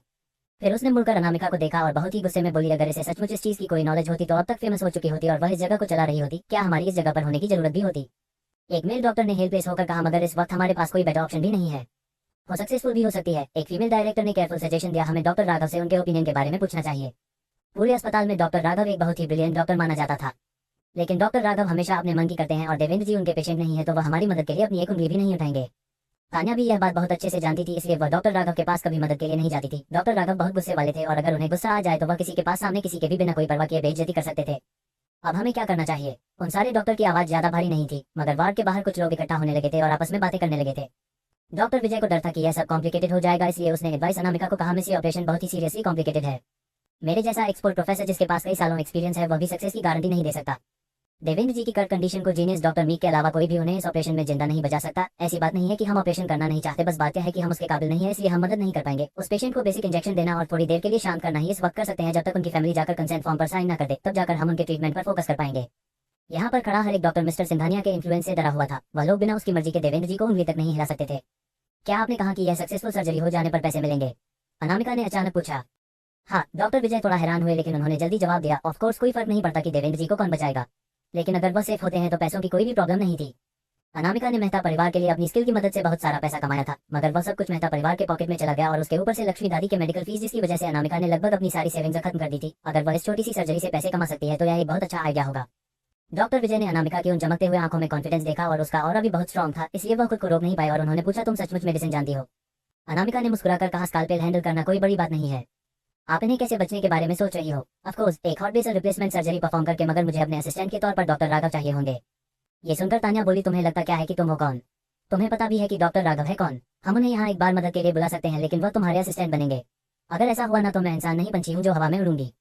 इतना कहकर वह डॉक्टर विजय की तरफ मुड़ी और बोली, डॉक्टर विजय इसके ऊपर टाइम वेस्ट करना बंद कीजिए, हमें जल्दी ही है अभी के लिए। डॉक्टर पेशेंट को बेहोशी का इंजेक्शन देकर उन्हें शांत कराया और फिर उसने एक नर्स ऑर्डर दिया, जाओ और जाकर मेडिसिन लो और सिक्योरिटी को बुलाओ ताकि इस पागल लड़की को यहाँ से लेकर जाए। वह नर्स बाहर जाने ही वाली थी, तभी रास्ते में वह राघव से टकरा गई और उसने सारी सिचुएशन जल्दी से एक्सप्लेन की। राघव वहां आया और जल्दी ही सबको एक जानी पहचानी आवाज सुनाई दी, कौन मुझे ढूंढ रहा था? सबने उस तरफ देखा है तो वहां राघव था, जिसे देखकर सब हैरान हो गए।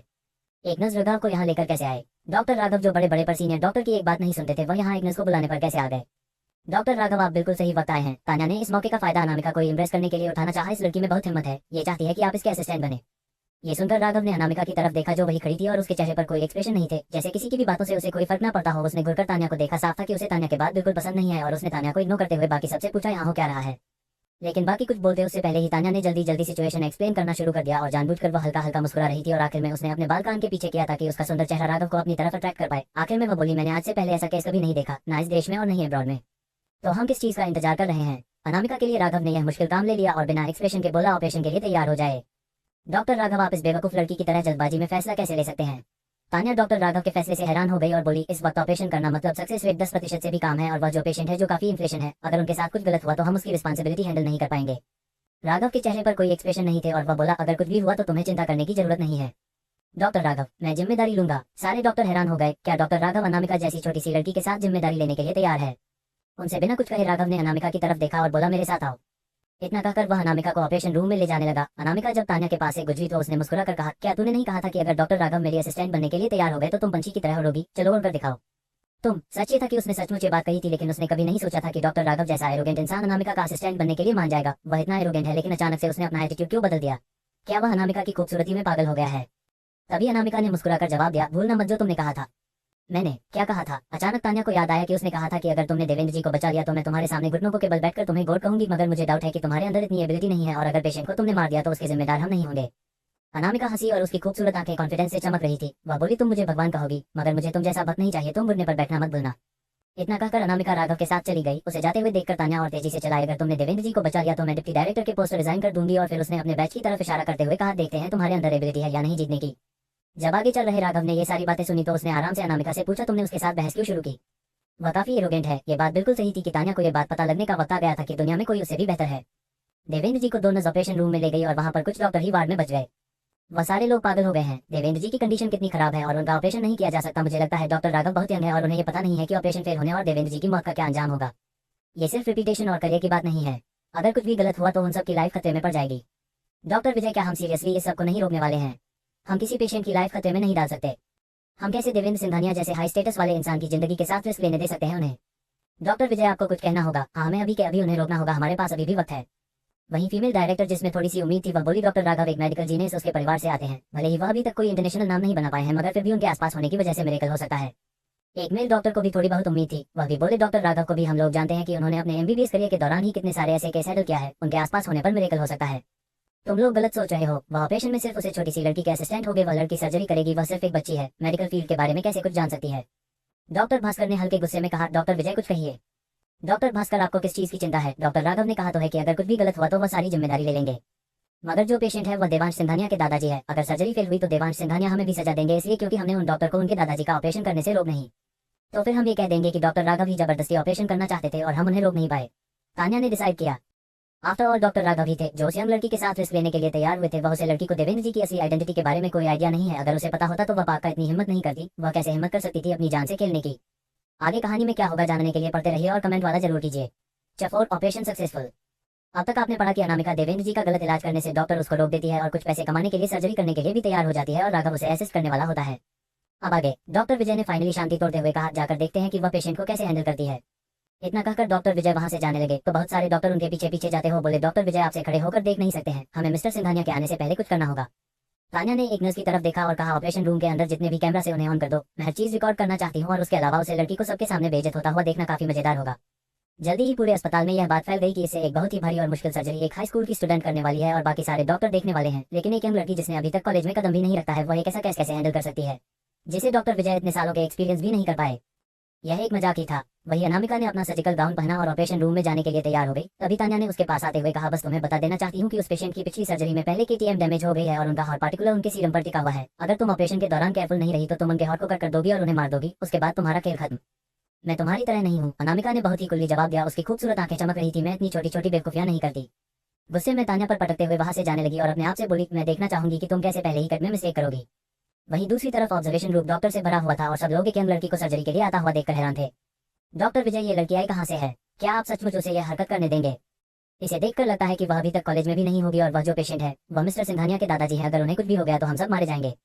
उसे स्पॉटलाइट में आना बहुत पसंद है और डॉक्टर राघव भी उसकी खूबसूरती के जाल में फंसकर उसकी मदद कर रहे हैं, तो हमें क्यों परेशान होना है। तान्या वहां खड़ी होकर अपने हाथ बंधे हुए बड़े से ग्लास विंडो के जरिए अनामिका को सार्कास्टिक स्माइल के साथ देख रही थी। अनामिका ने अपना सर्जिकल मास्क पहना और उसकी खूबसूरत और ब्राइट आंखें कॉन्फिडेंस से भरी हुई थी। वह बोली, adjust body position, stop dynasty, disinfect the skin, pass me the scalpel. Anamika ने एक बहुत ही प्रोफेशनल ऑर्डर में राघव को ऑर्डर देना शुरू किया। ऑब्जर्वेशन रूम में खड़े और सारे डॉक्टर हैरान हो गए।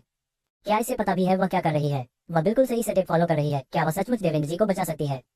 तान्या ने मजाक उड़ाते हुए कहा, शायद इसने ये सब टीवी सीरियल्स और फिल्मों से देखा होगा। अपनी उम्मीदों को ज्यादा मत बढ़ाया। अगर उसके सामने खड़ी ये लड़की सच में जिंदगी का बचा सकती तो इतने सारे डॉक्टर कर पढ़ाई की जरूरत ही क्या है। वही जब बाहर खड़े सारे डॉक्टर से अनामिका को लेफ्ट हाथ से स्कैल्प पकड़ते हुए देखा तो वह लोग और हैरान हो गए। क्या हो रहा है? क्या वह लेफ्ट हैंडेड है? लेकिन left handed surgeon right handed की तरह स्टेडी नहीं होते। अगर वह एक राइट हैंडेड लड़की है और जानबूझकर अपना लेफ्ट हैंड इस्तेमाल कर रही है तो वह पागल हो गई है। मुझे नहीं लगता कि वह इस सब बातों को सीरियसली ले रही है। शायद वह ये सर्जरी करना ही नहीं चाहती थी। डॉक्टर विजय, आप एक छोटी बच्ची की बातों पर भरोसा कैसे कर सकते हैं? हम खत्म होने वाले हैं। वहां खड़े डॉक्टर में किसी में भी इतनी हिम्मत नहीं थी कि वह इतनी बड़ी सर्जरी के लिए अपने लेफ्ट हैंड का इस्तेमाल करे। वही राघव भी अनामिका को उसका लेफ्ट हैंड इस्तेमाल करता हुआ देखकर हैरान हो गया। उसे याद था कि अनामिका राइट हैंडेड है। क्या उसके राइट हैंड में चोट लगी है? और उसके अलावा ये कोई normal heart will replacement surgery नहीं थी। देवेंद्र जी के हार्ट का स्ट्रक्चर नॉर्मल से थोड़ा अलग था।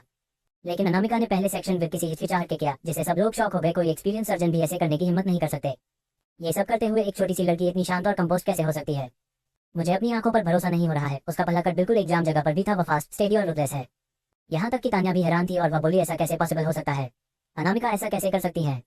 अनामिका ने देवेंद्र जी के हाथ देखा जो काफी धीमी गति से धड़क रहा था और टेरिडियम ना होने की वजह से वह सिर्फ स्टेडियम से जुड़ा हुआ था। राघव ने सिचुएशन की गंभीरता को देखा तो उसे भी कहीं ना कहीं लगने लगा कि अनामिका को नहीं पता होगा कि आगे क्या करना है।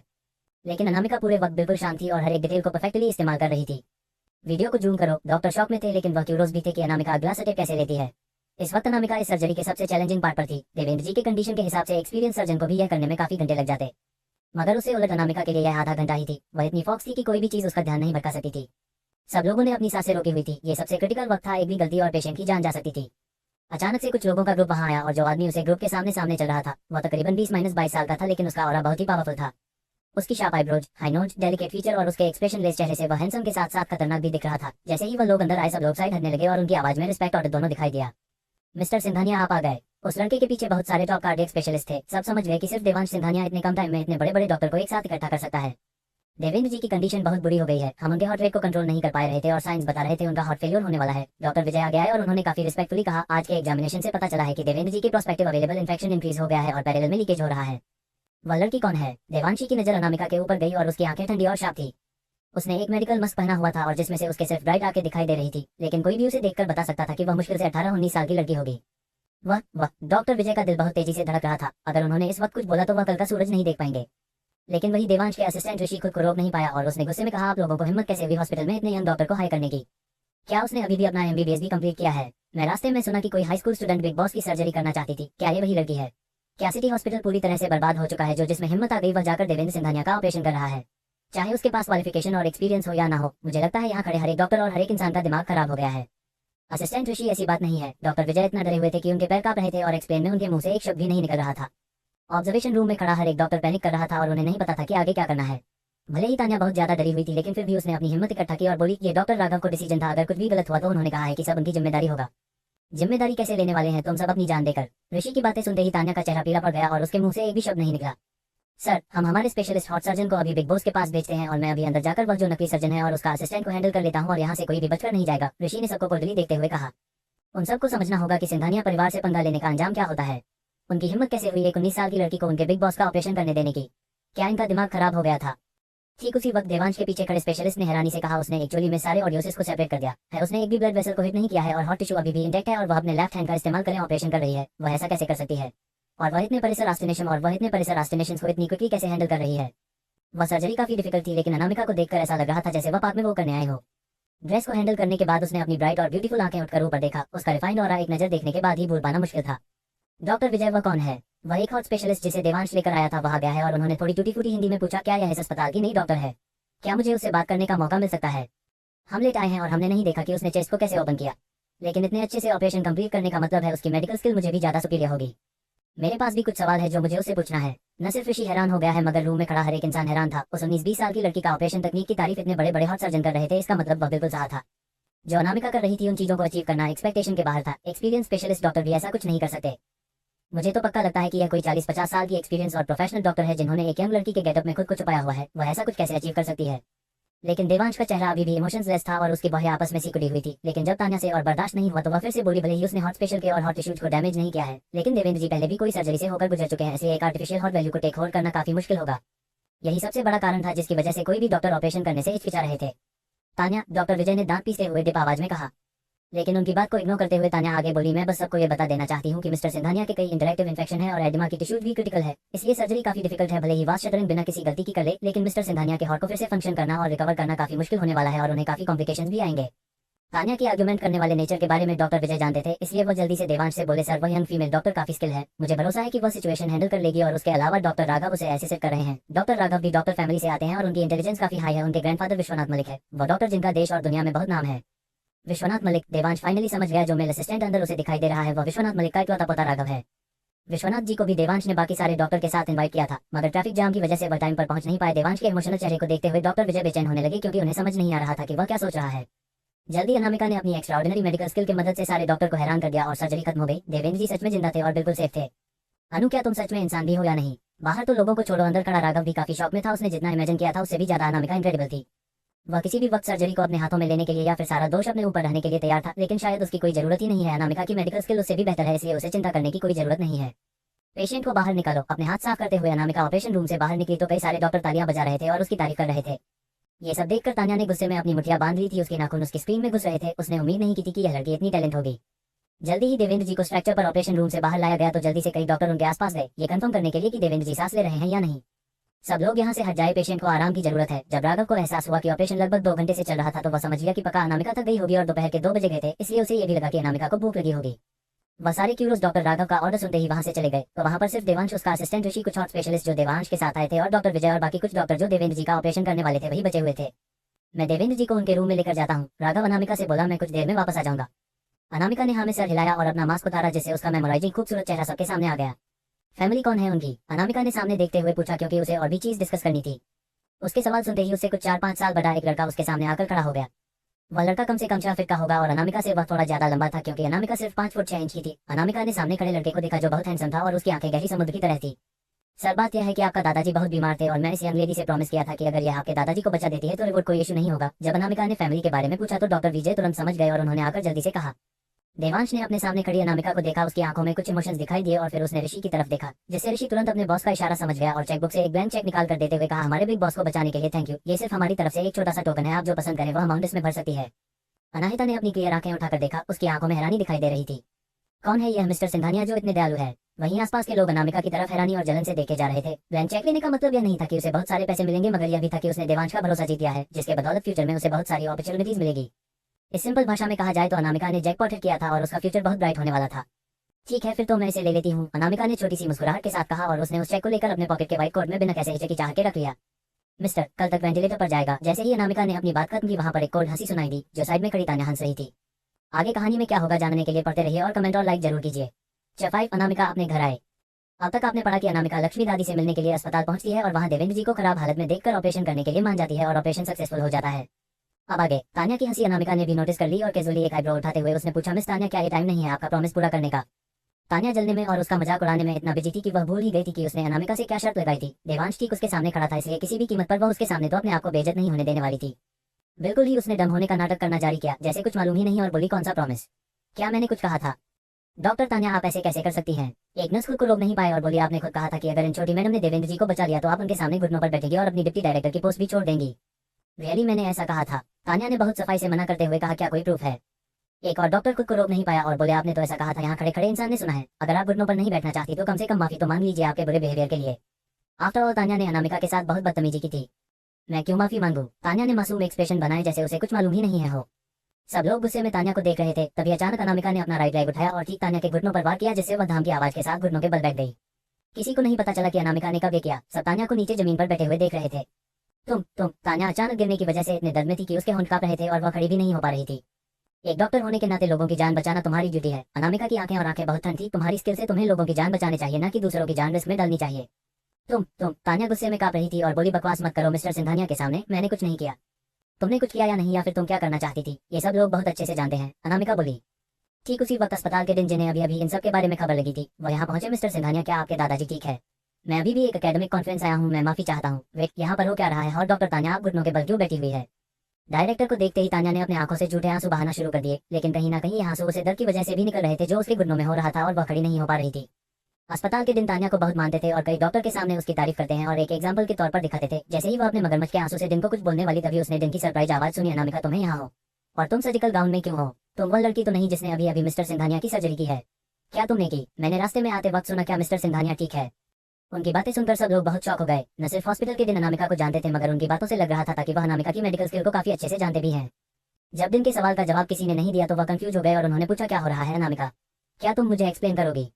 डॉक्टर शर्मा, अनामिका ने उन्हें ग्रिड किया, कुछ ज्यादा नहीं, बस मैं नहीं चाहती कि डॉक्टर तान्या इस फील्ड में और रहे। डॉक्टर शर्मा ने पहले ही तान्या और फिर अनामिका की तरफ देखते हुए कहा, अनामिका, क्या इसने तुम्हें अपसेट करने के लिए कुछ किया?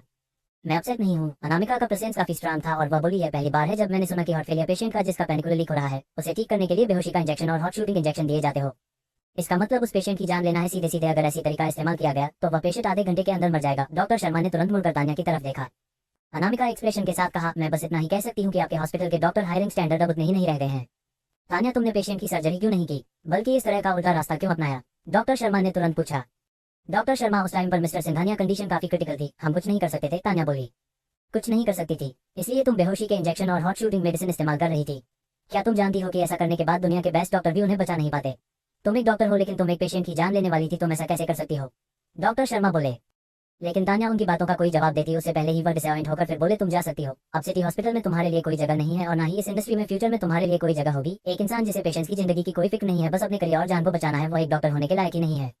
Doctor Sharma national medical association के प्रेसिडेंट थे और उनके एक बार कह देने के बाद कभी भी तान्या इस फील्ड में काम नहीं कर पाएगी, उसे ब्लैकलिस्ट कर दिया जाएगा।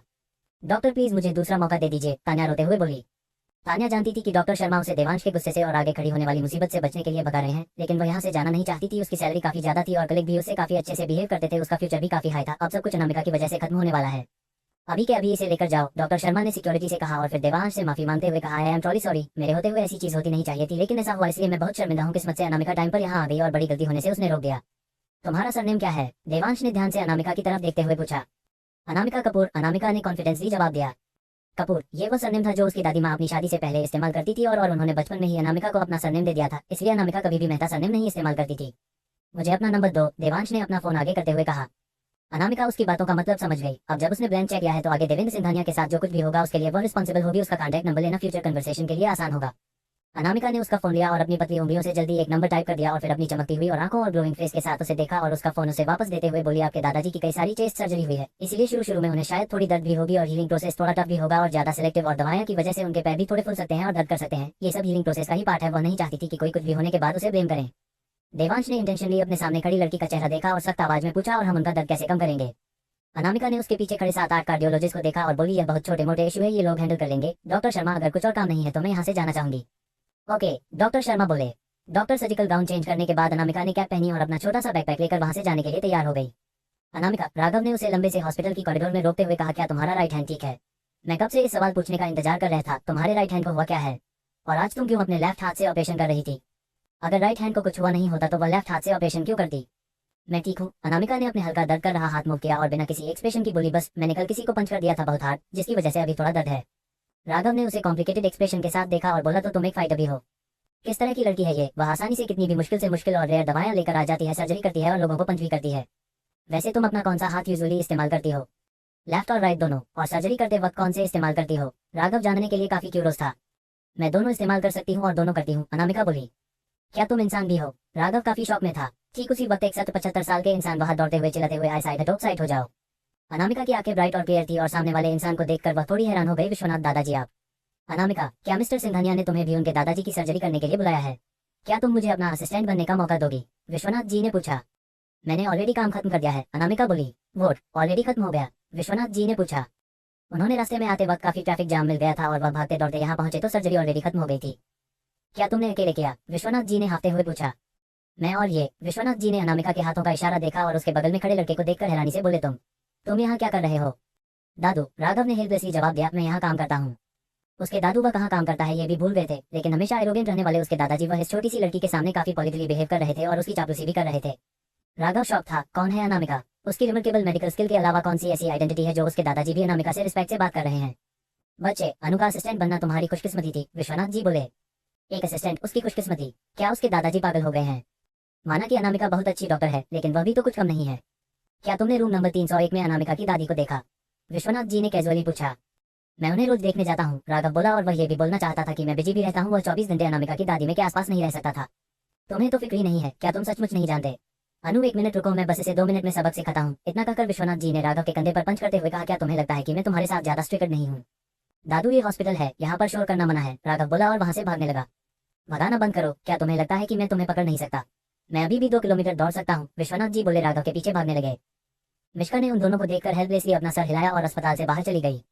आधे घंटे बाद लग्जरियस रोल्स रॉयस एक बड़े से वाला के सामने रुकी और फिर एक हर रास्ते से होते हुए अंदर जाने लगी। एक कपल गेट पर इंतजार कर रहा था और अपने सामने से आई हुई खराब गाड़ी को देखकर उन्होंने एक दूसरे को हैरानी से देखा। हो क्या रहा है? श्रवण ओबरॉय ने सबसे पहले पूछा। उनकी गाड़ी की हालत कैसे हुई और उनकी प्यारी बेटी कहाँ है? क्या वह ठीक है? जैसे ही ड्राइवर महेश बाहर आया, उसे देखकर सीता जी भी शॉक हो गई और उन्होंने बैकसीट की तरफ देखते हुए उनसे पूछा, महेश, तुम्हारा चश्मा, तुम्हारे कपड़े, क्या रास्ते में एक गाड़ी का एक्सीडेंट हो गया था? अनामिका कहाँ है? क्या वह ठीक है?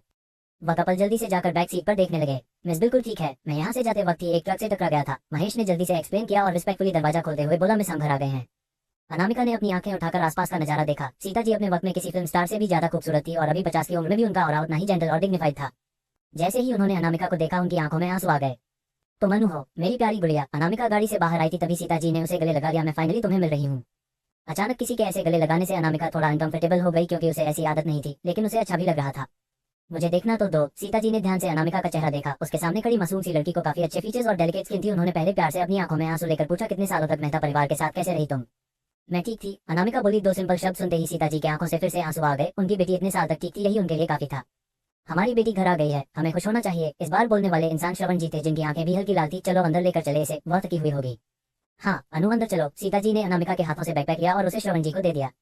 श्रवण जी ने वह बैग लिया जिस पर किसी भी बड़े ब्रांड का लोगो नहीं था और फिर अनामिका के कपड़े देखे उन्हें अपने दिल में काफी दर्द महसूस हुआ। उनकी बेटी 18 साल तक बाहर रही है। वह 18-19 साल की एक यंग लड़की है, मगर फिर भी उसने इतनी सिंपल से कपड़े पहने हुए हैं और सिंपल सा बैग लिया है। अनु, आज से ये तुम्हारा घर है। सीता जी अनामिका को अपने साथ लेकर विला के अंदर की गार्डन में बहुत सारे सुंदर सुंदर फूल और प्लांट से और स्लीपिंग फायर लोड्स और जूलियट रोजेस जो काफी महंगे माने जाते थे, वह जगह दिखाई दे रहे थे। 30 सर्वेंट गार्डन के बीच खड़े थे, जिनमें हाउसकीपर्स, ड्राइवर, सेफ गार्डनर, मेड और बॉडीगार्ड थे। अनामिका को देखते ही उन्होंने एक साथ जोकर उसे ग्रेट किया, welcome home miss. Anamika Sita ji के साथ ब्यूटीफुल फेरी टेल जैसे गार्डन से होते हुए बड़े से विला के मेल हॉल में पहुंची, जहां हर तरफ महंगी पेंटिंग्स और एंटीक देखे जा सकते थे। क्या उसकी फैमिली गरीब नहीं है? अनामिका की नजर एक पेंटिंग पर गई जो कुछ समय पहले ही ऑक्शन में थी, रिटर्न ऑफ किंग्स। इस पेंटिंग की कीमत 30 करोड़ रुपए थी और यह 500 साल पहले की एक पेटे की मास्टरपीस थी। अनामिका बता सकती थी कि यह असली और बिल्कुल ऑथेंटिक है। जब सीता जी ने देखा कि अनामिका किस तरफ देख रही है तो उन्हें बात करने का एक टॉपिक मिल गया और उन्होंने मुस्कुराकर पूछा, अनु क्या वह पेंटिंग तुम्हें पसंद आई? घर में इतने सारे एंटीक और महंगे सामानों को देखकर वह हैरान हो गई थी, लेकिन उसे बस लग रहा था कि रिटर्न ऑफ किंग्स जैसी artistic painting in modern printing के बीच में आउट ऑफ प्लेस लग रही थी। अनु क्या तुम्हें नहीं पसंद आए? क्या मैं किसी से कहकर पेंटिंग नीचे करवा दो? श्रवण जी जल्दी से आकर बोले और उन्होंने एक बटलर को ऑर्डर भी दे दिया। मगर वह बटलर थोड़ा हिचकिचा रहा था। ये पेंटिंग रिटर्न ऑफ किंग्स कहलाती है और जो एक रियल और प्रेशियस आर्ट पीस है, लेकिन उसके बोस सचमुच ये पेंटिंग निकलवा देना चाहते हैं सिर्फ उनकी नहीं आई हुई बेटी की वजह से। और उसके सबसे इंपॉर्टेंट बात, ये पेंटिंग उनके दूसरे मिस नताशा की फेवरेट थी। अनामिका ने उसे बटलर की आंखों में थोड़ा गुस्सा देख लिया जो उसी के लिए था, लेकिन उसे कोई फर्क नहीं पड़ा और उसने कैजुअली अपने पेरेंट्स को सजेशन दिया, आप इस पेंटिंग को अंदर के रूम में लगा सकते हैं। अनामिका की नजर थोड़ी दूर पर एक रूम में थी जहां पर सेम आर्टिस्ट के कई सारे और पेंटिंग्स लगाए गए थे और भी बहुत सारे आर्टिस्ट के जो फैशन और एलिगेंट स्टाइल के नेटवर्क से उसे लॉन्च को सजाया गया था। मगर यह सुनकर उसे बटलर को और गुस्सा आया। इस तरह की कीमती पेंटिंग बाहर लगनी चाहिए ताकि लोग इसे देखकर उनके बॉस की अमीरी की अंदाजा लगा सके और उसकी तारीफ कर सके। लगता है यह नहीं आई हुई लड़की गांव की गवार है जिसे इस तरह की महंगी पेंटिंग की कोई वैल्यू भी नहीं है। मुझे लगता है ये काफी अच्छा आइडिया है, उस पेंटिंग को इस रूम में लगाना चाहिए। सीता जी ने सबसे पहले अपनी बेटी का सपोर्ट करते हुए कहा, मेरी बेटी का टेस्ट बहुत अच्छा है। आगे कहानी में क्या होगा जानने के लिए पढ़ते रहिए और कमेंट और लाइक जरूर कीजिए। 6 नताशा घर आ गई। अब तक आपने पढ़ा कि अस्पताल से निकलने के बाद अनामिका अपने असली माता पिता श्रवण और सीता ओबरॉय के घर आती है जो उसे देखकर बहुत खुश होते हैं। अब आगे, अनु जो मन करे वह खाओ, देखो अच्छी सी चाय, फ्रूट्स, अच्छे अच्छे स्नैक्स सब है, कुछ है जो तुम्हें पसंद है वह खाओ, श्रवण जी ने अनामिका को कहा। अनामिका ने चाय का एक सिप लिया तो वह समझ गई कि यह कोई एवरेज ब्लैक टी नहीं है, इसमें एक अलग तरह का डिसेंट फ्लेवर और अरोमा था। ये पक्का असम की स्पेशल चाय ही है। अनु कुछ स्नैक्स लो। सीता जी ने कुछ पेस्ट्रीज अनामिका की तरफ बढ़ाई और उन्होंने काफी कम्प्लेक्स इमोशन और उदासी के साथ कहा, हम तुम्हें खोना नहीं चाहते थे। मैं जानती हूँ। अपनी माँ की उदासी देखकर अनामिका का दिल थोड़ा सा पिघल गया। कौन से ऐसे माता पिता होते हैं जो अपने असली बच्चों को जानबूझकर खो दे? आप लोगों ने मुझे ढूंढा कैसे? अनामिका ने पूछा। कुछ दिनों पहले मेहता परिवार ने एक मिसिंग पर्सन का नोटिस लगाया था और सालों पहले जो कुछ भी हुआ उस इंसिडेंट को भी उसमें डिस्क्राइब किया हुआ था। जब मैंने वह देखा तो मुझे कुछ अजीब सी फीलिंग हुई और मुझे अचानक बहुत बुरे बुरे सपने आने लगे। इसलिए मैंने तुम्हारे डैड से कहा इस मामले के बारे में पता लगाने के लिए। सीता जी आगे बोली, इन्वेस्टिगेशन करने के बाद हमें पता चला कि वह तुम हमारी असली बेटी हो, जिसे हमने 18 साल तक अपनी बेटी मानकर पाला, वह हमारी बायोलॉजिकल बेटी नहीं है। सीता जी की आंखों से आंसू बहाने लगा और उन्होंने कहा, आई एम सॉरी, हमसे गलती हो गई और तुम किसी और के घर में चली गई। श्रवण जी उतने ही गिल्टी थे और बोले, मैं भी उस वक्त बहुत केयरलेस हो गया था। मैं नताशा को बिना किसी प्रॉपर चेकअप के घर ले आया। जब हमने इस बार उसके बैकग्राउंड के बारे में चेक किया तो उसकी बायोलॉजिकल मदर बहुत सालों पहले आग में मर चुकी है और उसके फादर कौन थे इस बारे में हमें पता नहीं चल रहा है। आफ्टर ऑल हमने उसे 18 सालों तक अपनी बेटी की तरह प्यार किया है, इसलिए हम उसे इसी तरह नहीं निकाल सकते। इसलिए हम तुमसे डिस्कस करना चाहते थे, क्या वह भी तुम्हारे साथ ही तुम्हारी बहन बन के रह सकती है? 18 सालों तक नताशा को बड़ा करने की वजह से वह लोग उससे काफी अटैच थे और वह एक बहुत अच्छी बच्ची थी उनकी नजरों में। अनामिका उनके इंटेंशन समझती थी और उसने बिना किसी एक्सप्रेशन के साथ कहा, आप लोग जो भी डिसाइड करेंगे मुझे उसमें कोई प्रॉब्लम नहीं होगी। सीता जी ने एक गहरी सांस छोड़ी। उनकी बेटी से सचमुच बहुत अच्छी है। क्या हम तुम्हें पूरा घर दिखाएं? सीता जी ने पूछा। अनामिका ने हाँ कहा तो वह लोग उसे घर दिखाने लगे। जब वह लोग म्यूजिक रूम से होकर गुजर रहे थे तो सीता जी ने पूछा, स्वीटी क्या तुम्हारी हॉबी है? अनामिका ने बिना किसी एक एक्सप्रेशन के जवाब दिया, पैसे कमाना। श्रवण जी हंसने लगे और बोले, जैसा बाप वैसी बेटी। मैं भी जब तुम्हारी एज का था ना तो दुनिया का बहुत सारा पैसा कमाना चाहता था। मुझे भरोसा नहीं हो रहा है कि तुम्हारी भी सेम हॉबी है। नॉनसेंस, सीता जी ने उन्हें बीच में रोकते हुए बिना किसी हिचकिचाहट के कहा, जब तुम इसकी उम्र के थे ना तो तुम हमेशा लड़कियों के पीछे भागते रहते थे। ये सुनते ही श्रवण जी जम गए और उन्होंने जल्दी एक्सप्लेन करते हुए कहा, लेकिन मेरी आंखों में जो बसी वह सिर्फ तुम थी ना, और उस वक्त तुम्हें प्यार का एहसास दिलाना और तुम्हें से शादी करना पैसे कमाने से ज्यादा इंपॉर्टेंट था, वरना तुम्हें कोई और ले जाता। उन दोनों की बातें सुनकर अनामिका के चेहरे पर हल्की मुस्कुराहट आई और उसने जब कुछ दूरी पर नजर घुमाई तो अचानक उसे खिड़की से दूसरी तरफ वाला प्राइवेट हेलीकॉप्टर दिखाई दिया जहां पर 3 एयरक्राफ्ट पार्क थे और उनमें से एक लिमिटेड एडिशन बोइंग 747 एसपी था। अनु, ये तुम्हारा रूम है, क्या तुम्हें पसंद आया? सीता जी ने दरवाजा खोलते हुए अपनी बेटी से पूछा। वह रूम पूरी तरह से पिंक कलर से भरा हुआ था। पर्दे, बेड, वार्डरोब, डेस्क सब कुछ पिंक। अनामिका क्या बोले उसे समझ में नहीं आया। तुम्हारी मॉम ने कहा कि लड़कियों को पिंक कलर पसंद आता है, इसलिए स्पेशली उन्होंने प्रिंस थीम पर तुम्हारा रूम डिजाइन किया है। श्रवण जी ने एक्सप्लेन किया और एक गहरी सांस लेते हुए बोले, क्या तुम्हें ये रूम पसंद आया? अनामिका ने कोई जवाब नहीं दिया। अगर तुम्हें नहीं पसंद है तो कोई बात नहीं, तुम्हारी मॉम ने और भी रूम अलग अलग थीम्स के अकॉर्डिंग डिजाइन किए हैं। श्रवण जी एक एक करके अनामिका को बगल वाले सारे रूम दिखने लगे जो काफी डिफरेंट थीम पर थे। मरमेंट, क्लासिक, मॉन्यूमेंटल मॉडल। उन्हें नहीं पता था कि अनामिका की पसंद क्या है, इसलिए उन्होंने काफी सारे रूम तैयार करवाए थे, वह भी हर एक डिफरेंट स्टाइल में। मुझे ये रूम अच्छा लगा। अनामिका ने सबसे सिंपल रूम जिसका इंटीरियर काफी एलिगेंट था उसे चुना। ठीक है, फिर तो तुम यहाँ थोड़ी देर आराम कर लो, हमारे पास तुम्हारे लिए सरप्राइज है। सीता जी ने अनामिका का हाथ पकड़ते हुए कहा, जब हाउसकीपर पास में बुलाने आएंगे तो नीचे आ जाना, ओके? यह उन दोनों का अपनी बेटी के लिए पहला गिफ्ट था, इसलिए वह थोड़े नर्वस थे जो अनामिका समझ रही थी, इसलिए उसने हाँ में सर हिला दिया। फ्रेश होने के बाद अनामिका ने अपना फोन निकाला और एक मैसेज भेजा, क्या तुम्हारे पास अभी भी हॉटेजी हर्ब है? दूसरी तरफ से तुरंत एक फोन आया और एक जटिल आवाज सुनाई दी, अनु क्या फिर तुम हॉटेजी हर्ब्स की मदद से मेडिसिन बनाने वाली हो? क्या मेडिसिन की जो ब्लैक मार्केट में हाई प्राइस है उसमें तुम्हें एक अच्छी बिजनेस की अपॉर्चुनिटी दिखी? अनामिका हल्का सा मुस्कुराई और उसने जवाब दिया, ये भी एक कारण है। दूसरा कारण लक्ष्मी दादी की कंडीशन है, राइट? दूसरी तरफ वाली लड़की ने पूछा। दूसरी तरफ जो लड़की थी वह श्रेया थी, अनामिका की सबसे अच्छी दोस्त और बिजनेस पार्टनर जो उसे बहुत अच्छे से जानती थी। एक हॉटेजी मेडिसिन कम से कम 10 लाख में बिकती है और इससे लक्ष्मी दादी भी ठीक हो जाएंगे, तो ये दोनों तरफ से फायदेमंद ही हुआ। लेकिन मेरे पास सिर्फ एक ही प्लान बचा है, अनामिका बोली। हॉटेजी हर्ब हार्ट कंडीशन को ठीक करने में काफी इफेक्टिव थे, लेकिन उसका एक प्लान भी काफी महंगा था। न सिर्फ वह काफी महंगा था बल्कि बहुत रेयर भी था और उसके कुछ प्लान ही एक ऑप्शन में मिलते थे। सिर्फ आखिरी प्लान जो इस वक्त उनके पास बचा हुआ था वह भी उन्होंने काफी ऊंचे दामों में खरीदा था। बाकी जो लोग भी हॉटेजी हाउस खरीदने थे वह उन कंपोनेंट्स को रिसर्च में इस्तेमाल करते थे क्योंकि उन्हें उसे प्लान की असली वैल्यू और उसे कैसे एक अच्छे मेडिसिन में ट्रांसफॉर्म करना है नहीं आता था। मगर अनामिका थोड़ी अलग थी। वह दूसरे मेडिकल इंग्रेडिएंट्स और पौधों की मदद से हॉट इसी हर्ब को मेडिसिन में बदल देती थी और वह एक गोली हॉट पेशेंट के लिए अमृत का काम करती थी। जैसे ही अनामिका की बनाई हुई मार्केट में आती थी, वह हवा की तरह गायब हो जाती थी। श्रेया की नजरों में हॉट इसी हर्ब अपने पूरे पोटेंशियल तक सिर्फ अनामिका के हाथों में ही पहुंच सकता था, वरना वह वेस्ट हो जाता। क्या उसकी जरूरत तुम्हें अर्जेंटली है? क्या मैं अभी तुम्हारे पास लेकर आऊं? श्रेया ने पूछा। नहीं नहीं, उसकी कोई जरूरत नहीं है, मैं कुछ दिनों में आकर खुद ले लूंगी। अब मैं तुम्हारे घर के आसपास ही रह रही हूँ। इतना कहकर अनामिका ने पूरी सिचुएशन एक्सप्लेन की कि कैसे उसके बायोलॉजिकल पेरेंट्स ने उसे ढूंढा। क्या तुम उस मदन मेहता की बायोलॉजिकल बेटी नहीं हो? कितना फिल्मी ड्रामा हुआ है तुम्हारे साथ। श्रेया को यकीन नहीं हो रहा था कि अनामिका की दुनिया कुछ ही दिनों में ऊपर से नीचे तक बदल बदल चुकी है। वह आगे बोली, अब जब मेहता परिवार ने तुम्हें अपने परिवार से निकाल दिया है और वह तुम्हारे बायोलॉजिकल पेरेंट्स भी नहीं है, तो तुम अभी भी लक्ष्मी दादी किसी चिंता क्यों कर रही हो और उनका ख्याल क्यों रख रही हो? अनामिका ने बिना किसी एक्सप्रेशन के जवाब दिया, क्योंकि वह मेरी दादी है और उन्होंने मेरा बहुत ख्याल रखा है। बड़े होते हुए मदन मेहता और उसकी वाइफ मीना मेहता हमेशा अपने करियर के साथ बिजी थी। लक्ष्मी दादी ने ही उसे बड़ा किया। अब जब लक्ष्मी दादी इतनी बुरी तरह बीमार है, तो वह उनकी जिम्मेदारी से पीछे नहीं हट सकती। लक्ष्मी दादी अभी भी तुम्हारी जिम्मेदारी है। मदन कितना बेवकूफ है ये सोचते हुए कि अगर वह कुछ पैसे फेंकेगा और अस्पताल में वीआईपी रूम बुक कर देगा और एक केयर टेकर रख देगा तो वह ठीक हो जाएंगी। तुम नहीं होती और हर बार उन्हें मौत के मुंह से खींचकर बाहर नहीं लेकर आती, तो वह अब तक बिना मां का हो चुका होता। श्रेया की बातें सुनकर अनामिका की आंखें डार्क हो गई, लेकिन वह कुछ नहीं बोली। श्रेया आगे बोली, अगर तुम नहीं होती तो उनकी छोटी सी फैक्ट्री इतनी ऊंचाई तक नहीं पहुंचती। कैसे वह लोग एक छोटे से शहर से निकालकर बड़े पोश एरिया में घर ले पाते? वह कैसे इतना अमीर बन पाता? ये सब तुम्हारे हार्ड वर्क का ही नतीजा है, जो तुम पीछे चुप कर करती थी।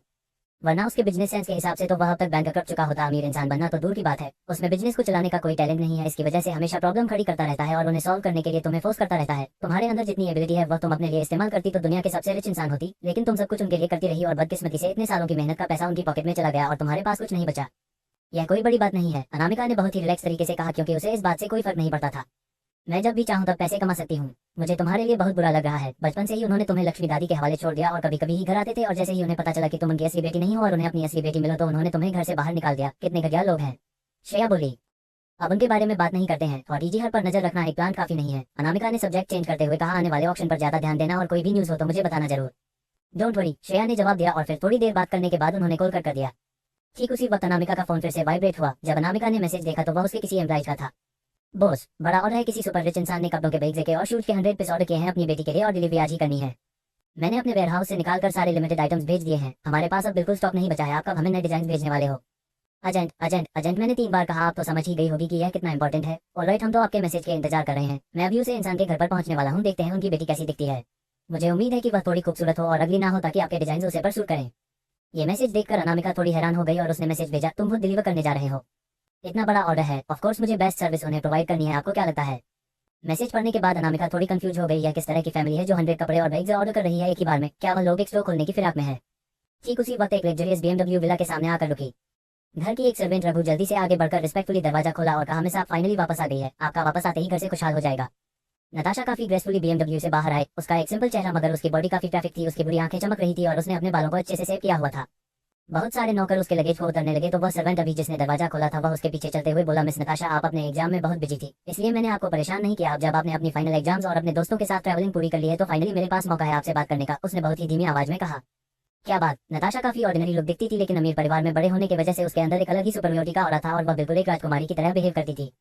आज उसने एक काफी फ्लफी पिंक ड्रेस पहनी थी और एक डिजाइनर बैग लिए और डिजाइनर ज्वेलरी पहने काफी अच्छी दिख रही थी। इस तरह की खूबसूरती को पैसों और स्किन केयर से डेवलप किया जा सकता है। बात यह है कि वह सर्वेंट अपनी बात खत्म कर पाता उससे पहले ही नताशा ने गार्डन में काफी सारे अनजान चेहरे को नोटिस किया, जो काफी सारे ब्यूटीफुल कपड़ों और बैग को डिस्प्ले रैक में लगा रहे थे और उन्हें अच्छे से कैरी करते हुए घर के अंदर ले जा रहे थे।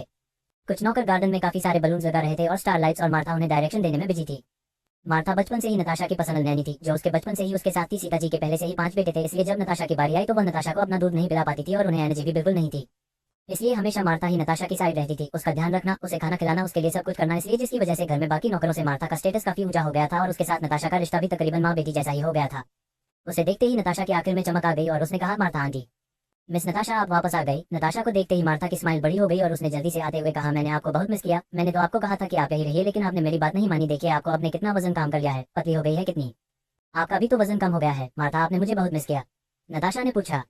सिली गर्ल उसके चिढ़ाने पर मारा हंसी और बोली, आपका वेट कम हो गया, लेकिन आप और खूबसूरत हो गई हो।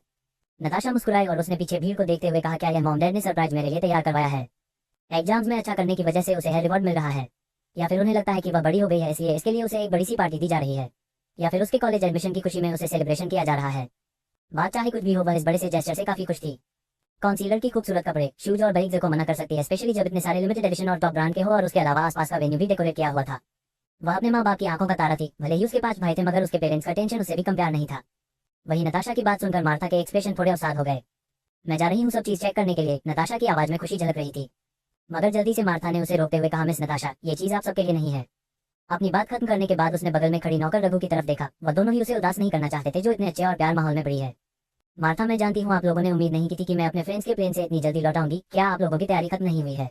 इट्स ओके, मैं ऐसे नाटक करूंगी जैसे मुझे कुछ पता ही नहीं। आप लोग तैयारी जारी रखिए, मैं कुछ देखा ही नहीं, नताशा बोली।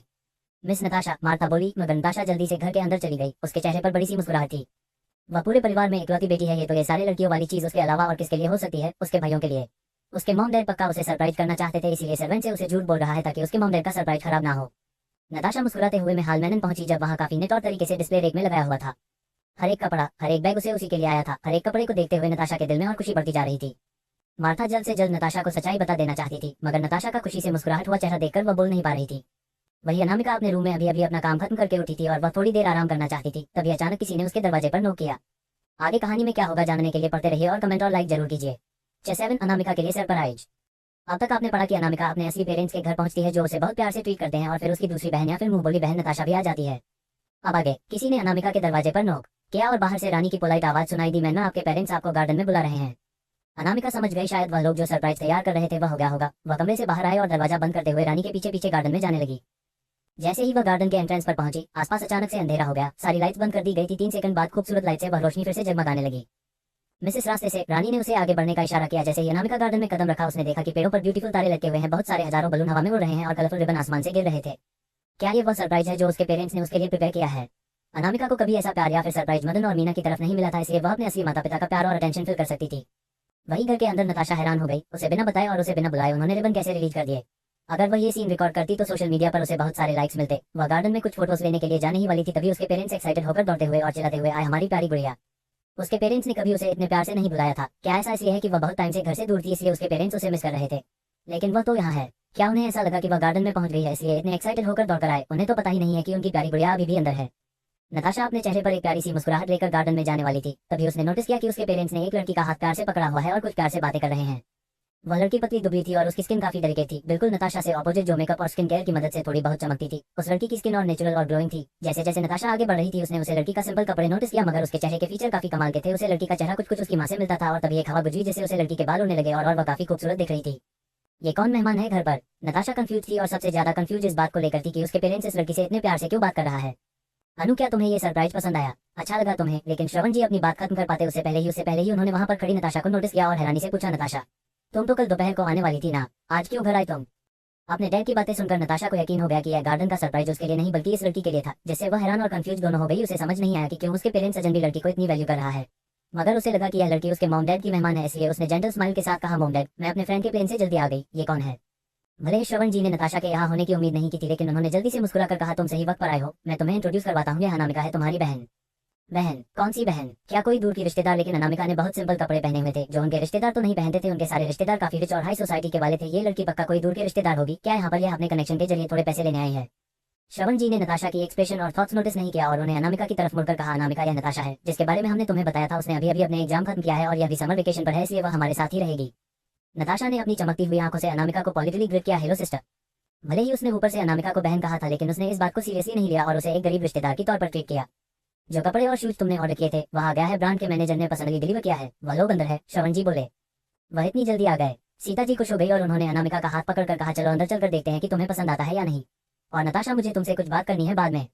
नताशा हैरान हो गई, क्या वह खूबसूरत कपड़े और शूज इस लड़की के लिए मांगे गए हैं? ये लड़की एग्जैक्टली है कौन और उसके पेरेंट्स उसे इतना प्यार क्यों कर रहे हैं? अनामिका श्रवण जी और सीता जी के साथ मेल हाल में पहुंची तो वहां ब्रांड का मैनेजर पहले ही रिस्पेक्टफुली खड़ा था और उसने उन दोनों लोगों को ग्रीट करते हुए कहा, good afternoon mister and Mrs Oberoi, मैं जैक हूं, क्यूबाई ब्रांड का मैनेजर। या क्लोज और शूज हमारे ब्रांड के फाउंडर क्वीन एमी के लेटेस्ट वर्क है। मैंने सुना है कि आप लोगों ने इसे अपनी बेटी के लिए कस्टमाइज करवाया है। हाँ, सीता जी ने उन ब्यूटीफुल कपड़े और शूज को देखा और सेटिस्फेक्शन से हाँ में सर हिलाते हुए कहा, क्यों नहीं, क्वीन एमी का नया काम सचमुच काफी एक्सीलेंट है। अनु, यहाँ देखो, तुम्हें पसंद आ रहे हैं या नहीं? उनकी नजर का पीछा करते हुए जैक ने अनामिका को देखा तो उसकी स्माइल अपने चेहरे पर जम गई। उसे लड़की का चेहरा बहुत खूबसूरत और क्यूट था और उसकी ब्राइट आंखें एकदम क्लियर, लेकिन मैंने पॉइंट ये थी कि वह एक्जैक्टली उसके बॉस की तरह दिखती है। जैक शॉक होकर अनामिका को देखने जा रहा था। सामने खड़ी लड़की बिल्कुल उसकी बॉस की हमशक्ल है। कैसा हो सकता है कि 3 साल पहले उसकी बॉस ने क्यूबाई ब्रांड को लॉन्च किया था, अपना नाम छुपाकर क्वीन एमी के नाम से। हर एक कपड़ा और हर एक शूज और बैग पर्सनली उनके द्वारा डिजाइन किया जाता था और यूनिक और एक्सीलेंट डिजाइन की वजह से हर एक कपड़ा और हर एक शूज सिर्फ एक पीस प्रोड्यूस किया जाता था। उसकी यूनिक डिजाइन और कस्टमाइज केयर की वजह से उसे ब्रांड ने जल्दी से सोशलिटीज, अमीर परिवार की लड़कियों और सेलिब्रिटीज के बीच में पॉपुलैरिटी हासिल कर ली। उसके बॉस के काम ने ही इंटरनेशनल अवार्ड सिर्फ 3 सालों में ही जीते और एक छोटे से लोकल क्यूबाई ब्रांड को इंटरनेशनल बना दिया। कई महंगे और बड़े ब्रांड क्वीन एमी यानी कि डिजाइनर को खरीदना चाहते थे और क्यूबाई ब्रांड को अपने अंदर लेना चाहते थे, लेकिन उन्हें उनकी बॉस ने बहुत ही रुतलेसली रिजेक्ट कर दिया। अनु देख लो ताकि अगर तुम्हें कोई भी चीज इसमें से नहीं पसंद आई है तो तुम जैक को बता सकती हो, वह ब्रांड के मैनेजर है, सीता जी ने बहुत प्यार से कहा। क्यूबाई ब्रांड के फाउंडर हमेशा ही लो प्रोफाइल रहती थी और सारे एक्सटर्नल अफेयर्स हमेशा जैक हैंडल करता था। ठीक उसी वक्त जैक ने अपनी एक्सप्रेशन कंट्रोल किया और रिस्पेक्टफुली पूछा, मैं आपको क्या बोलूं? मेरा नाम अनामिका है, अनामिका बोली। जैक ने जब उसकी आवाज सुनी और बातें करते हुए वक्त उसके साथ एक्सप्रेशन देखे तो वह समझ गया यह उसकी बोस ही है बिना किसी डाउट के। लेकिन यहाँ पर मामला क्या है? उसकी बोस इंडिया के सबसे रिच इंसान की बेटी कैसे हो सकती है? अगर वह इतनी ही अमीर परिवार से है तो वह अपना ब्रांड क्यों लॉन्च की है? क्या वह और पैसे कमाना चाहती है? लेकिन होल्ड ऑन, क्या नताशा ओबरॉय इस परिवार की इकलौती बेटी नहीं है? क्या ऐसा हो सकता है कि उसकी बस कोई छुपी हुई बेटी हो जिनकी आइडेंटिटी किसी को ना बताई गई हो? लेकिन अगर उसकी आइडेंटिटी छुपी हुई है तो वह लोग उसे इतने अच्छे से उसे इंट्रोड्यूस क्यों करवा रहे हैं और उसे इतना पेम्पर भी कर रहे हैं? अनामिका ने सोचा था कि कम से कम उसे 6 महीने तक कोई डिजाइन करने की जरूरत नहीं पड़ेगी और उसके ब्रांड के पास इनफ स्टॉक है और वह इस टाइम के दौरान अपना फोकस फार्मास्यूटिकल रिसर्च और बाकी कामों पर लगाओगी। लेकिन उसे हैरानी तब हुई जब उसके खुद के पेरेंट्स ने उसके सारे स्टॉक को खरीद लिया, जिनमें कुछ उसके पुराने डिजाइन भी थे जो उसके हिसाब से आउटडेटेड हो गए थे। मिस अनामिका, आपका नाम हमारे ब्रांड के फाउंडर से थोड़ा मिलता जुलता है, मैं सोच रहा था कि क्या आप उन्हें जानती हैं, हमारे बॉस को? जैक ने पूछा। नहीं, अनामिका का आंसर बिल्कुल क्लियर कट था। ये सुनकर जैक समझ गया कि इस रूम में खड़े बाकी लोग उसके बॉस की असली आइडेंटिटी नहीं जानते। आप बहुत लकी हैं, आपके पेरेंट्स आपसे कितना प्यार करते हैं। इन कपड़ों को देखिए, ये हमारे ब्रांड की फाउंडर क्वीन एमी ने पर्सनली डिजाइन किए हैं, आपके जैसे और खूबसूरत लड़की के लिए परफेक्ट है, जैक बोला। अनामिका, ये कैजुअल आउटफिट देखना, तो ये तुम पर बहुत अच्छा लगेगा, श्रवण जी ने रेक में रखे हुए ड्रेस की तरफ इशारा करते हुए कहा। क्वीन एमी के डिजाइन काफी अच्छे हैं, इसे तो देखो। सीता जी ने भी एक स्कर्ट लाकर अनामिका के ऊपर लगाकर देखते हुए कहा, मैं अभी से इमेजिन कर सकती हूँ कि इसे पहनकर तुम कितनी ब्यूटीफुल लगेगी। अनामिका, इसके बारे में तुम्हारा क्या ख्याल है? श्रवण जी ने एक शूज की जोड़ी अनामिका को दिखाते हुए कहा। अनामिका, ये देखो, ये शोल्डर बैग किसी का देने एक बैग पड़ा और कहा, देखो इसे देखकर लग रहा है कि यह तुम्हारे लिए पर्सनली बनवाया गया है, मैं श्योर हूँ कि तुम पर बहुत अच्छा लगेगा। अनामिका की आंखें तारों की तरह चमक रही थी और वह काफी एलिगेंट डेमो के साथ उनके कमेंट सुन रही थी। अनामिका नेचुरली काफी ब्यूटीफुल थी और उसकी वह चमकती हुई आंखें ठंडा और स्वीट टेम्परामेंट का मिक्स थी जो उसके चार्म को इनरेजिस्टिबल बनाती थी। वहीं दूसरी तरफ खड़ी नताशा का चेहरा पीला पड़ता जा रहा था। वह कितनी शौक थी यह शब्दों में बयां भी नहीं किया जा सकता था, उसे भरोसा ही नहीं हो रहा था कि वह क्या सुन रही है। हो क्या रहा है? क्यों उसके पेरेंट्स से इस लड़की को अपनी बेटी की तरह ट्रीट कर रहे हैं? यहाँ तक कि टॉप ब्रांड क्यूबाई के लिमिटेड रिलेशन सामानों से दिए जा रहे हैं। उन दोनों को अनामिका से इतना प्यार करता हुआ देखकर उसके अंदर एक पैनिक साइंस जन्म लेने लगा, जिससे वह काफी अनइजी हो गई। उसके 1 महीने घर पर न होने के बीच में हुआ क्या है? ये सब तुम्हारे साइज की ही है, अगर तुम्हें ये पसंद नहीं आया तो डैड तुम्हारे लिए दूसरा बैच मंगवा देंगे, श्रवण जी ने प्यार से अनामिका को देखते हुए कहा। कोई जरूरत नहीं है, अनामिका ने अपनी चमकती हुई आंखों से सबको देखा और काफी सॉफ्ट और जेंटल आवाज में कहा, मुझे लगता है कि यह सारे काफी अच्छे हैं। जैक अपने बॉस की आवाज से ही बता सकता था कि यह कपड़े देखकर वह ज्यादातर खुश नहीं है। इस बात के लिए वह अपने बॉस को ब्लेम को नहीं कर सकता था, ये सारा सामान उनका ही तो पिछला काम था, शायद 6 महीना या फिर 1 साल पुराना, लेकिन किसने सोचा था कि उसकी डिजाइन सामान घूमकर उसी के पास वापस आ जाएंगे। इन सब का कॉस्ट कितना होगा? अचानक से अनामिका ने जैक की तरफ देखते हुए कहा, जिससे जैक थोड़ा हड़बड़ा गया और उसने जल्दी से जवाब दिया, ये हमारी ब्रांड के फाउंडर क्वीन एमी के क्लासिक पीस है, इसमें सबसे सस्ता सामान भी लगभग 3 लाख रुपए का है। सब जानते हैं कि हमारे ब्रांड की फाउंडर स्मार्ट और ब्यूटीफुल है और उनका नॉर्मल क्लॉथ जो डिजाइन करती है उसकी कीमत भी 5 लाख रुपए से ऊपर होती है और स्पेशल पार्टी वेयर की प्राइस तो करोड़ तक जाती है। कल ऐसी बात थी कि श्रवण जी ने जो सारे सामान अपनी बेटी के लिए ऑर्डर किया था उसकी कीमत करोड़ों से ऊपर थी। पहली नजर में ही कोई बता सकता था कि वह काफी टॉप डिजाइन थे। कपड़ों के दाम उसे हिसाब से तय किए जाते थे जितना वक्त अनामिका को उन्हें बनाने में लगता था। जैक ने एक बार अपनी आंखों से देखा था अपनी बॉस को लगभग सैकड़ों डिजाइन एक रात में बनाते हुए और पार्टी वेयर और स्पेशल पीस को बनाने में भी लेकर रेगुलर से सिर्फ कुछ मिनट एक्स्ट्रा लगते थे उसके बॉस को। तो टोटल कॉस्ट कितना हुआ? अनामिका ने जानबूझकर एक आईब्रो उठाकर जैक की तरफ मीनिंगफुल देखा। जैक को अपनी बॉस का इशारा समझ नहीं आया। उसने थोड़ा पैनिक होते हुए कहा, मिस्टर ओबराय ने कल 50 करोड़ 55 लाख रुपए क्यूबाई ब्रांड को दिए हैं। अनामिका ने उम्मीद नहीं की थी कि उसके घर लौटने के पहले ही दिन उसके पेरेंट्स उसके ऊपर इतना खर्चा करेंगे। वह थोड़ा अनइजी हो गई और बोली, काफी महंगा है। बिल्कुल नहीं, जैक ने जल्दी से एक्सप्लेन किया, क्यूबाई ब्रांड क्वांटिटी नहीं क्वालिटी को ध्यान में रखता है। यहाँ रखा हुआ एक पीस काफी हाई डिमांड पर है, आप इसे पहनेगी तो प्रिंस की तरह खूबसूरत लगेंगी सचमुच, लेकिन बिल्कुल सस्ता नहीं है। अनामिका ने जानबूझकर सस्ता शब्द पर जोर दिया और अपनी नजरों से ही जैक पर प्रेशर बनाने लगी। अपने बॉस की नजरों को देखकर और उनके बातों का मतलब समझकर जैक को कुछ हिंट मिला और उसने कहा, ये सच में बहुत महंगा है और अब जब मिस्टर ओबरॉय ने इतना बड़ा ऑर्डर एक साथ दिया है तो मैं 10% डिस्काउंट दे सकता हूँ। 10%? अनामिका ने उसकी बातों को रिपीट किया। है 20%? जैक ने हिचकिचाते हुए कहा, लेकिन जब उसकी बॉस के लोग कभी भी ठीक नहीं हुई तो वह बोला, और 30%? इससे कम नहीं हो सकता। इससे नीचे वह लोग गए तो उन्हें नुकसान होगा। वहाँ खड़े सब लोग हैरान हो गए, किसे पता था कि अनामिका इतने बड़े ब्रांड के साथ इस तरह नेगोशिएशन कर सकती है, वह भी इतना ज्यादा। श्रवण जी और सीता जी ने कभी नहीं सोचा था कि उनकी बेटी इस तरह नेगोशिएशन करेगी। उन्हें लगा शायद उनकी बेटी को फिक्र है कि उनके मॉम डैड के ज्यादा पैसे ना खर्च हो जाए। आप लोग बस मुझे 27 करोड़ दे दीजिए, जैक ने फाइनली डिसाइड किया, बाकी मैं मिस्टर ओबरॉय के अकाउंट में वापस कर दूंगा। श्रवण जी को लगा कि उनकी बेटी को ज्यादा पैसे खर्च करना ठीक नहीं लग रहा था, इसलिए जल्दी जल्दी से बोले, रिफंड की कोई जरूरत नहीं है अनु, तुम्हारे डैडी अफोर्ड कर सकते हैं, तुम्हें पैसे लेने की कोई जरूरत नहीं है। लेकिन ऐसा नहीं चलेगा, अनामिका ने पेशेंस के साथ कहा, अगर हमारे पास पैसे हैं भी तो हम इसी तरह फेंक तो नहीं सकते ना, क्यों ना हम आधे कपड़े वापस लौटा दे। इस तरीके से वह ये कपड़े किसी और को बेचकर पैसे कमा सकती हैं। बिल्कुल नहीं, श्रवण जी ने तुरंत मना करते हुए कहा, कैसा रहेगा जैक, आप वह पैसे मेरी बेटी का अकाउंट में रिफंड कर दीजिए, इसी ने तो आपसे नेगोशिएशन करके पैसे काम करवाया है तो इस पर उसका हक हुआ, इस अनु के अकाउंट में डाल दीजिए और अनु तुम इसे डैड की तरफ से पॉकेट मनी समझकर रख लो। इतनी ज्यादा पॉकेट मनी। एक पल के लिए जैक हैरान हो गया और वहां खड़े सब लोग अनामिका से जलने लगे। नताशा को अपनी पेरेंट्स की बातों पर यकीन ही नहीं हो रहा था। उन लोगों ने इस नई लड़की को बिना पलक झपके कितने सारे पैसे दे दिए, ऐसा तो उन्होंने उसके लिए कभी नहीं किया। वह गुस्से में कुछ करने ही वाली थी, तभी मार्था ने पीछे से धीरे से कहा, मिस आप अपना बिहेवियर कंपोस्ट रखें। भले ही सच्चाई बहुत बुरी थी, लेकिन अभी तक सबसे वर्स्ट पॉइंट पर नहीं पहुंची थी। नताशा अपने पेरेंट्स को देखते रही कि वह कितने प्यार से अनामिका से ट्रीट कर रहे हैं। ऐसा प्यारा बिहेवियर उसने कभी नहीं देखा था। वह तो लगभग उसके बारे में भूल ही गए थे। वह दूर से ही अनामिका का कोल्ड और अलग बिहेवियर नोटिस कर सकती थी। भले ही वह उसके पेरेंट्स के सामने शांत थी, मगर नताशा एक नजर में ही देखकर बता सकती थी वो कोई मामूली लड़की नहीं है। क्या वह यहाँ उसके पेरेंट्स को होश चुराने के इरादे से आई है? तो ऐसा बिल्कुल नहीं होगा। डैड, मॉम कौन है ये? नताशा ने अपने गुस्से को कंट्रोल में करते हुए मुस्कुराकर पूछा। तब जाकर श्रवण जी और सीता जी का ध्यान उसके ऊपर गया। सीता जी ने सबसे पहले ऑर्डर दिया, ये सारी चीजें लिटिल मिस की ड्रेसिंग रूम में रखवा दो। ये टाइटल लिटिल मिस नताशा को भी चेंज करने के लिए काफी था। वह इस फैमिली की अकेली इकलौती बेटी थी, लेकिन एक्स्ट्रा इंसान यहाँ कहाँ से आ गया? आगे कहानी में क्या होगा जानने के लिए पढ़ते रहे और कमेंट और लाइक जरूर कीजिए। चैट, नताशा को सच पता चल गया। अब तक आपने पढ़ा कि नताशा घर आ जाती है, लेकिन जब वह देखते हैं कि उसके पेरेंट्स एक नई लड़की से कितने अच्छे से बिहेव कर रहे हैं तो उसे गुस्सा और जलन होने लगती है, लेकिन अभी तक उसे पूरी सच्चाई नहीं पता थी। अब आगे, जैक आप सचमुच एक लाइफ सेवर है जो आप ये सारा सामान आज ले आए। सीता जी ने उसे थैंक यू कहा और फिर रानी की तरफ मुड़कर बोली, प्लीज जैक को ले जाकर नाश्ता कराओ और उनका ध्यान रखना। बिल्कुल मिस्टर जैक, मेरे साथ चलिए, रानी ने कहा। जैक जानता था कि शायद फैमिली के बीच में कोई सीरियस बात होने वाली है, इसलिए उसने आंखों से ही एक नजर अनामिका को देखा और फिर रानी के साथ चला गया। चलो बैठकर बात करते हैं। सीता जी ने अनामिका का हाथ पकड़ा और नताशा को बैठने का इशारा किया, जिससे नताशा को ऐसा लगा जैसे उसके दिल में किसी ने चाकू मार दिया हो। नताशा, मैं तुमसे फिर से इंट्रोड्यूस करवा देती हूँ, ये है अनामिका ओबरॉय, हमारी बायोलॉजिकल बेटी जो गुम हो गई थी। सीता जी बोली। ये सुनकर नताशा स्पीचलेस हो गई। उसने तो सोचा था कि यह लड़की कोई दूर की रिश्तेदार है जो यहाँ सिर्फ कुछ पैसे लेने आई है। उसे भरोसा ही नहीं हो रहा था कि यह लड़की उसके पेरेंट्स की बायोलॉजिकल बेटी है। तभी वह लोगों से इतने अच्छे से बिहेव कर रहे हैं। कहानी ऐसी है कि कई साल पहले श्रवण और मैं हमारे पुराने घर गए थे और एक छोटे से गांव से होकर गुजर रहे थे। जब मेरा लेबर पेन शुरू हो गया और वहाँ का सबसे छोटा और नजदीकी और नर्सिंग होम ही हमारा इकलौता ऑप्शन था। सीता जी ने उस इंसिडेंट को याद करते हुए कहा, उस अस्पताल में कोई प्राइवेट रूम नहीं थे, इसलिए उन लोगों ने मुझे एक सिंपल से वार्ड में 2 और प्रेग्नेंट औरतों के साथ भर्ती किया। आधी रात को अचानक से अस्पताल में आग लग गई और आग जल्द ही बहुत तेज फैल गई, इसलिए हम समझ नहीं पा रहे थे कि क्या करना है, कैसे जाना है। मैंने बच्चे को उठा लिया ये सोचकर कि वह हमारी बेटी है, लेकिन सच ये था कि हमने तुम्हें उठा लिया था जो किसी और की बेटी थी, ना कि मेरी और श्रवण की। मुझसे गलती हो गई। आखिरी के शब्दों ने नताशा को पूरी तरह से हैरान कर दिया और तोड़ दिया। उसे भरोसा ही नहीं हो रहा था कि वह एक ओबरॉय परिवार की असली बेटी नहीं है। अनु को मेहता परिवार अपने साथ ले गया और मेहता परिवार की बेटी को एक वहाँ की क्लीनिंग स्टाफ ले गई और आखिर में तुम हमारे साथ आ गई। अगर मैंने उस दिन वो ऑनलाइन पोस्ट नहीं देखी होती कि एक फैमिली खोए हुए बच्चे को ढूंढ रही है तो अभी भी हम अंधेरे में ही होते। सीता जी बोली तो नताशा स्पीचलेस हो गई। और जहाँ तक बात रही तुम्हारी असली मॉम की जिन्होंने तुम्हें जन्म दिया था, इतना कहकर सीता जी रुकी और फिर उन्होंने सच बताने का फैसला करते हुए कहा, हमने खोजबीन की तो हमें पता चला कि तुम्हें जन्म देने के बाद उनकी बहुत ब्लीडिंग हुई थी और वह उसे बड़ी सी आग से बच नहीं पाई उस रात। क्या उसकी बायोलॉजिकल मदर उसी दिन मर गई थी जिस दिन उसका जन्म हुआ? नताशा का चेहरा पीला पड़ गया। जो हो रहा था उसे उस पर भरोसा नहीं हो रहा था। और जहाँ तक बात रहे तुम्हारे फादर की, हम उन्हें ढूंढ नहीं पाए।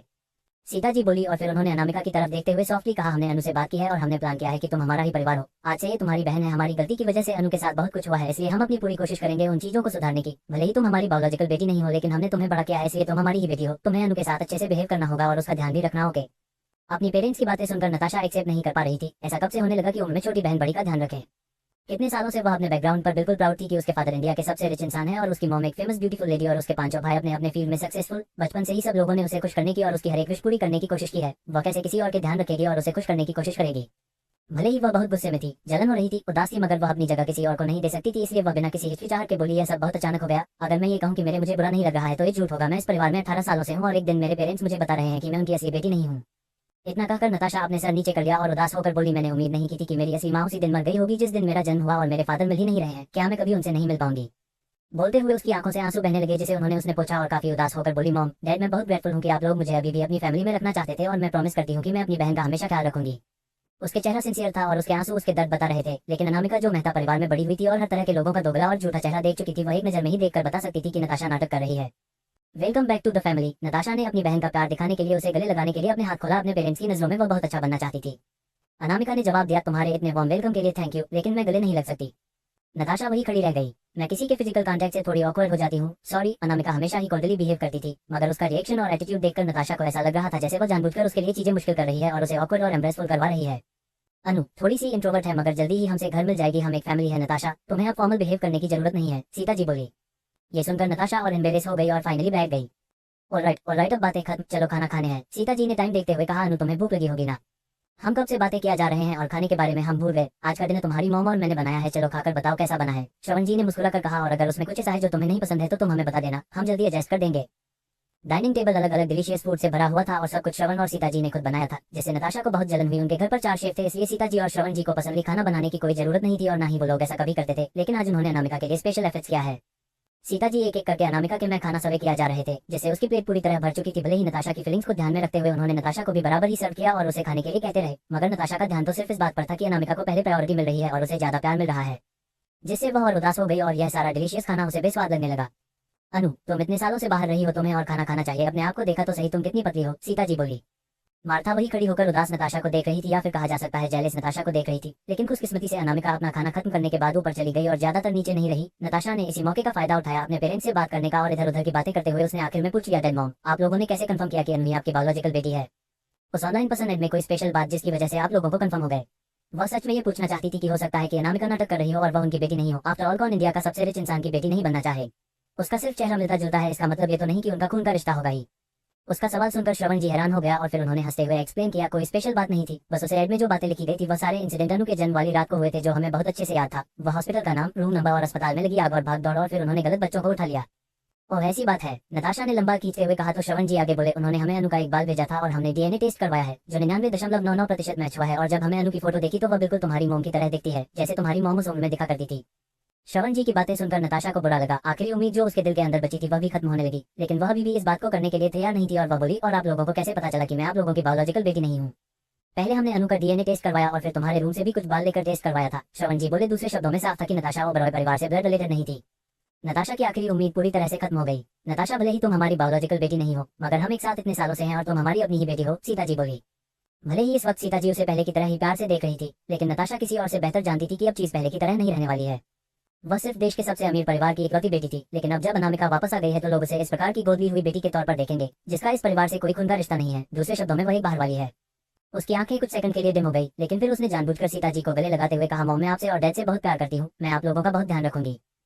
थोड़ा टाइम अपने पेरेंट्स के साथ बिताने के बाद नताशा अपने रूम जो सेकंड फ्लोर पर था वहां गई, लेकिन ऊपर आते ही उसे लगा कि पूरा फ्लोर बदल चुका है। पूरा सेकंड फ्लोर पूरी तरह से रिनोवेट किया गया था और हर एक रूम को अलग अलग स्टाइल में डिजाइन किया गया था। ये देखकर नताशा ने एक मेड को रोकते हुए पूछा, इन रूम के साथ क्या हुआ? सर और मैडम लिटिल मिस को वेलकम करना चाहते थे, इसलिए उन्होंने एक फेमस इंटरनेशनल डिजाइनर को हायर करके उनकी टीम के साथ यहाँ बुलाया और पूरे सेकंड फ्लोर रिनोवेशन कराए और अलग अलग रूम को अलग अलग थीम के हिसाब से तैयार करवाया। आपके रूम के अलावा पूरा सेकंड फ्लोर रिनोवेट हुआ है, क्योंकि उन्हें नहीं पता था कि लिटिल मिस को किस तरह का रूम पसंद आएगा, इसलिए उन्होंने हर एक अलग अलग डिजाइन में तैयार करवाया था, वह मेड बोली। जिससे नताशा का चेहरा कुछ सेकंड के लिए पीला पड़ गया, लेकिन उस मेड ने आसपास देखा और धीरे से बोली, नहीं, मिस एक बहुत ही छोटी फैमिली में बड़ी हुई है और आखिर में उन्होंने सबसे सिंपल रूम ही पसंद किया। उस मेड की बात सुनकर नताशा को थोड़ा अच्छा लगा। उस मेड फिर से आसपास देखा और धीरे से बोली, वह बेवकूफ है, उन्हें कुछ नहीं पता। मुझे लगता है कि उन्होंने कभी फेमस पेंटिंग्स नहीं देखी, जो सबसे expensive return of Kings painting थी, जो बड़े से लिविंग रूम में लगनी चाहिए थी। सबको एडमियर करने के लिए उन्होंने उसे लाउंज में लगवा दिया है। नताशा हैरान हो गई और उसने पूछा, वह इन चीजों पर भी ध्यान दे रही है? मास्टर और मैडम उनकी बात बहुत मानते हैं और उन्होंने एक्चुअली वह पेंटिंग लॉन्च में लगवा दी है। वह मेड बोली, उन्होंने खुद अपने लिए खाना भी बनाया और उनके लिए इतनी ब्यूटीफुल कपड़े और शूज भी ऑर्डर किया और कितने सारे पैसे भी दिए, ये कहकर कि वह पॉकेट मनी है। ये सारी बातें सुनकर नताशा, जिसे अपना गुस्सा थोड़ा दबा लिया था, उसकी बड़ी बड़ी आंखों में एक अजीब सी जलन और गुस्सा दिखाई दिया। प्लीज मिस, मेरी इन बातों का बुरा मत मानिएगा, लेकिन अगर आप कॉलेज के लिए अब्रोड चली गई तो आपकी फैमिली में स्टेटस और नीचे गिर जाएगा, उस मेड ने नर्वस होकर वार्निंग दी। नताशा अपनी कर्ज सिचुएशन के बारे में बिल्कुल क्लियर थी, इसलिए वह बोली, हाँ मैं जानती हूँ, तुम जाओ। जी मैम, उस मैन इतना ही जवाब दिया। रुको, तुम्हारा नाम रीना है ना? नताशा ने उसे वापस बुलाया और अपने हाथ का एक डायमंड ब्रेसलेट निकालकर उसे देते हुए कहा, मैंने सुना है कि तुम्हारे फैमिली हॉस्पिटल में है, ये ब्रेसलेट उनके इलाज में तुम्हारी मदद करेगा। Thank you miss Natasha, Reena ने तुरंत अपनी लॉयल्टी दिखाते हुए कहा, मैं हमेशा फ्यूचर में आपकी लॉयल रहूंगी। सब लोग पैसे के भूखे होते हैं। नताशा ने उसे जाने का इशारा किया और अचानक से अपने मन ही मन प्लान बनाने लगी। भले ही अनामिका उनकी बायोलॉजिकल बेटी थी, लेकिन उसने इतने साल श्रवण जी और सीता जी के साथ बिताए थे, इसलिए अनामिका से ज्यादा उनकी फीलिंग्स डीप थी उसके लिए, जिसका उसे फायदा उठाना है। अगली सुबह वहीं दूसरी तरफ सिटी हॉस्पिटल में एक आदमी ने रूम नंबर 306 का दरवाजा खोला और अपनी क्लियर आंखों से देखते हुए अपने नोबल एलिगेंस के साथ अंदर आया। बेड पर लेटे हुए बूढ़े व्यक्ति थोड़े बहुत हिले, लेकिन किसी के आने की आहट सुनकर उन्होंने धीरे से अपनी आंखें खोली और जैसे ही देवेंद्र जी ने अपने सामने अपने पोते देवांश को देखा, उनकी नजरें थोड़ी सॉफ्ट हो गई और उन्होंने कमजोर आवाज में पूछा, आ गए छोटे शैतान? देवांश ने सॉफ्टली पूछा, उड़ गए आप? कहाँ हूँ मैं? देवांश जी ने आसपास नजरें घूमते हुए पूछा, मेरे साथ हुआ क्या था? क्यों उनकी बॉडी में इतना दर्द हो रहा है, यहाँ तक कि उनमें बोलने की भी ताकत नहीं है? क्या वह आप नहीं थे जो भूख हड़ताल पर चले गए थे? देवांश ने कहा। देवेंद्र जी ने अपनी खाना और दवाइयां रोक दिया था, सिर्फ देवांश से अपनी बात मनवाने के लिए, और आखिर में उनकी जान पर बनाई। देवांश के बोलने पर उन्हें कुछ याद आया कि उन्होंने सच में ऐसा ही कुछ किया था। वह बस देवांश की सोच बदलना चाहते थे, लेकिन आखिर में उन्हें इतना दर्द हो रहा है। दर्द हो रहा है मुझे, लेकिन उनकी मदद करने के बजाय देवांश ने कंप्लेन की, आप बहुत लकी है कि आप खतरे से बच गए। उन्हें ये छोटा सा दर्द बर्दाश्त करना होगा। किसने कहा था इतना बड़ा तमाशा खड़ा करने के लिए? छोटे शैतान कहीं के, मैं अभी अभी होश में आया हूँ, क्या तुम थोड़े अच्छे से बात नहीं कर सकते मुझसे? देवेंद्र जी ने मुंह बनाते हुए कहा। सब तुम्हारी गलती है। तुम बताओ मुझे, कितने दिन हो गए आखिरी बार तुमसे मुझे मिले हुए, और कब आखिरी बार तुमने मेरी बात सुनी थी? अगर उन्होंने खाना और दवाई लेने से मन नहीं किया होता और उनका इतना बड़ा ऑपरेशन नहीं हुआ होता तो उनका ये शैतान पोता उनसे मिलने ही नहीं आता। किसने कहा था आपसे वह बातें बोलने के लिए और वह बातें मानने की जिद करने के लिए जो मैं नहीं सुनना चाहता और नहीं मानना चाहता? देवांश बोला। जब भी वह यहाँ आता था उसके दादाजी हमेशा ओबरॉय परिवार की बेटी नताशा का नाम लेते थे और उसकी शादी का रिश्ता जो बुजुर्गों ने पहले तय किया था उसे बारे में बोलते रहते थे। मुझे कोई फर्क नहीं पड़ता, देवेंद्र जी ने मुंह बनाकर अपना सर दूसरी तरफ घूमते हुए कहा। मैं ऑलरेडी इस हालत में हूँ, एक दिन मर जाऊंगा, कल अपनी फियांसे को लेकर आओ मुझसे मिलने के लिए। देवांश ने सख्त एक्सप्रेशन के साथ कहा, मेरी कोई फियांसे नहीं है। क्या तुम मुझे हार्ट अटैक देना चाहते हो? देवेंद्र जी ने गुस्से में कहा, तुम्हें पता है कि सालों पहले हमारे और ओबरॉय परिवार के बीच रिश्ता तय हुआ था। तुम्हें नताशा से शादी करनी होगी वरना मैं कैसे एक्सप्लेन करूंगा उन्हें सिचुएशन। यह शादी और रिश्ते वाला आइडिया पूरा आपका था। देवांश बहुत ही कैजुअली बोला, अब जब आपने रायता फैला ही दिया है तो उसे कैसे समेटना है यह आपकी प्रॉब्लम है, मेरी नहीं। शैतान कहीं के, मेरा दिल। अचानक से देवेंद्र जी ने अपने दिल पर हाथ और रखकर दर्द में करा है। ऋषि डॉक्टर को लेकर आओ, देवांश बोला। लेकिन जैसे ही उसने अपनी बात खत्म की देवेंद्र जी बोले, उसकी कोई जरूरत नहीं है, मैंने अपनी बात बोल दी है। अगर कल तुम और नताशा एक साथ यहाँ नहीं आए तो तुम भूल जाना कि तुम्हारी कोई दादाजी है, उसके बाद में जियो या मरो, उससे तुम्हारा कोई मतलब नहीं होगा। उन दोनों को एक दूसरे से झगड़ता हुआ देख ऋषि जल्दी से मामला सुलझाने के लिए बीच में आते हुए बोला, सर शांत हो जाए, बॉस तो कुछ दिनों से बहुत बिजी थे, तुम भी अपनी पूरी जिंदगी कुंवारे ही मरोगे। तुम दोनों के दोनों हर वक्त काम में बिजी रहते हो, क्या तुम उन लोगों के पास थोड़ा सा वक्त नहीं है अपनी जिंदगी और पर्सनल रिश्तों के बारे में सोचने के लिए? देवेंद्र जी ने मुंह बनाते हुए कहा। ऋषि को समझ नहीं आया कि वह क्या बोले, वह इन सब में कैसे घसीटा गया और वह जिंदगी भर कुंवारा क्यों रहेगा। वह तो बस अपने काम से थोड़ा प्यार करता है। आगे कहानी में क्या होगा जानने के लिए पढ़ते रहिए और कमेंट वाला जरूर कीजिए। चेन्नई। देवेंद्र जी ने दिया ऋषि को लालच। अब तक आपने पढ़ा कि सीता जी और श्रवण जी नताशा को सारा सच बता देते हैं, लेकिन नताशा मन ही मन फैसला कर लेती है कि अनामिका को अपनी जगह नहीं लेने देगी। वहीं दूसरी तरफ देवेंद्र जी नताशा से मिलने की जिद कर रहे होते हैं। अब आगे तुम ना जल्द से जल्द अपने लिए भी गर्लफ्रेंड ढूंढ लो, शायद हो सकता है कि तुम्हारा ये सारू बॉस तुम्हारी हैप्पी लाइफ देखकर कुछ सोच और समझे। देवेंद्र जी ने जानबूझकर ऋषि को समझाया। देवांश जो खाना लेकर आया था उसने खोलकर उनके सामने रखते हुए कहा, अगर ऋषि गर्लफ्रेंड बना लेगा तो क्या उसका काम आप करोगे? मैं करूंगा। किसी ने उम्मीद नहीं की थी कि देवेंद्र जी मान जाएंगे, जिससे ऋषि थोड़ा इमोशनल हो गया। मैं क्यों करूंगा, मगर अगर तुम गर्लफ्रेंड बना लेते हो ना तो मैं मेक श्योर करूंगा कि यह नालायक तुम्हें कुछ दिनों की छुट्टी दे दिया करे। कम से कम तुम्हें वीकेंड के दिन ओवर टाइम तो नहीं है करने दूंगा मैं। और उसके अलावा जब तुम शादी करोगी ना, तुम्हें मेरी तरफ से तुम्हें बहुत सारी गिफ्ट दूंगा और उसके अलावा मैं कुछ और लोगों को हायर कर दूंगा जो तुम्हारा वह काम का लोड कम कर सके। ये सब सुनकर ऋषि और इमोशनल हो गया, इतना कि वह लगभग रोने वाला था। और हाँ, तुम्हारी सैलरी भी बढ़ा दूंगा मैं, देवेंद्र जी बोले। और ऋषि ने हाँ में सर हिला दिया। तो फिर देवांश की तरफ देखते हो बोले, देखो देखो कितना सेंसिबल बच्चा है ऋषि, मेरी बात एक बार में ही मान गया। तुम्हारी तरह जिद्दी और घमंडी नहीं है जो मेरी बात कभी नहीं सुनता। लेकिन ऋषि को अपनी ये तारीफ और फ्यूचर में होने वाले फायदे कुछ ज्यादा महंगे पड़ने वाले थे। ऋषि, अफ्रीका में जो प्रोजेक्ट चल रहा है वहाँ बहुत काम बढ़ गया है, मुझे लगता है वहाँ तुम्हारे जैसे किसी समझदार इंसान की जरूरत है। देवांश की यह बात सुनते ही ऋषि जल्दी से बोला, सर मेरा मतलब वह नहीं था, अपनी चीजें पैक कर लो और तुम चल निकल रहे हो। सर, ऋषि लगभग रोने ही वाला था और उसने मदद के लिए देवेंद्र जी की तरफ देखा तो वह देवेंद्र जी ने हमेशा की तरह सिचुएशन को संभालते हुए कहा, ऋषि कल से काम खत्म होने के बाद शाम को तुम मेरे साथ आ जाना, हम थोड़ी देर बातें करेंगे और मुझे तुम्हें कुछ बताना भी है। मैं यहाँ अकेले भूतों की तरह एक रूम में पड़ा पड़ा बोर हो जाता हूँ। बॉस देखिए ना, मेरी यहाँ ज्यादा जरूरत है, प्लीज मैं अफ्रीका नहीं जाना चाहता। ऋषि ने देवेंद्र जी की बातों का एडवांटेज के तौर पर लेने का सोचा। ठीक उसी वक्त किसी ने दरवाजे पर नॉक किया और दरवाजा खोलते हुए अंदर आया। मैं हूँ देवेंद्र सिंघानिया जी। बुरी हालत में तान्या अंदर आए और वहाँ खड़े बाकी लोगों को नोटिस करते हुए उसने खुद को संभालते हुए कहा, मिस्टर सिंघानिया, ऋषि आप लोग भी इतनी सुबह सुबह यहाँ पर? अभी सुबह के 8 बजे भी नहीं बजे थे और अभी पेशेंट के विजिटिंग आवर्स शुरू नहीं हुए थे। तान्या ने अपना पुराना आईडी इस्तेमाल किया था अंदर आने के लिए और सीसीटीवी कैमरा से बचते हुए यहाँ तक पहुंची थी। किसने अंदर आने दिया तुम्हें? देवांश ने कल कुछ ज्यादा नहीं किया था क्योंकि वह इस अस्पताल के डायरेक्टर की थोड़ी इज्जत करता था, लेकिन वह एक्चुअली इतनी हिम्मत कर सकती है कि बिना किसी के परमिशन के यहाँ आ जाए।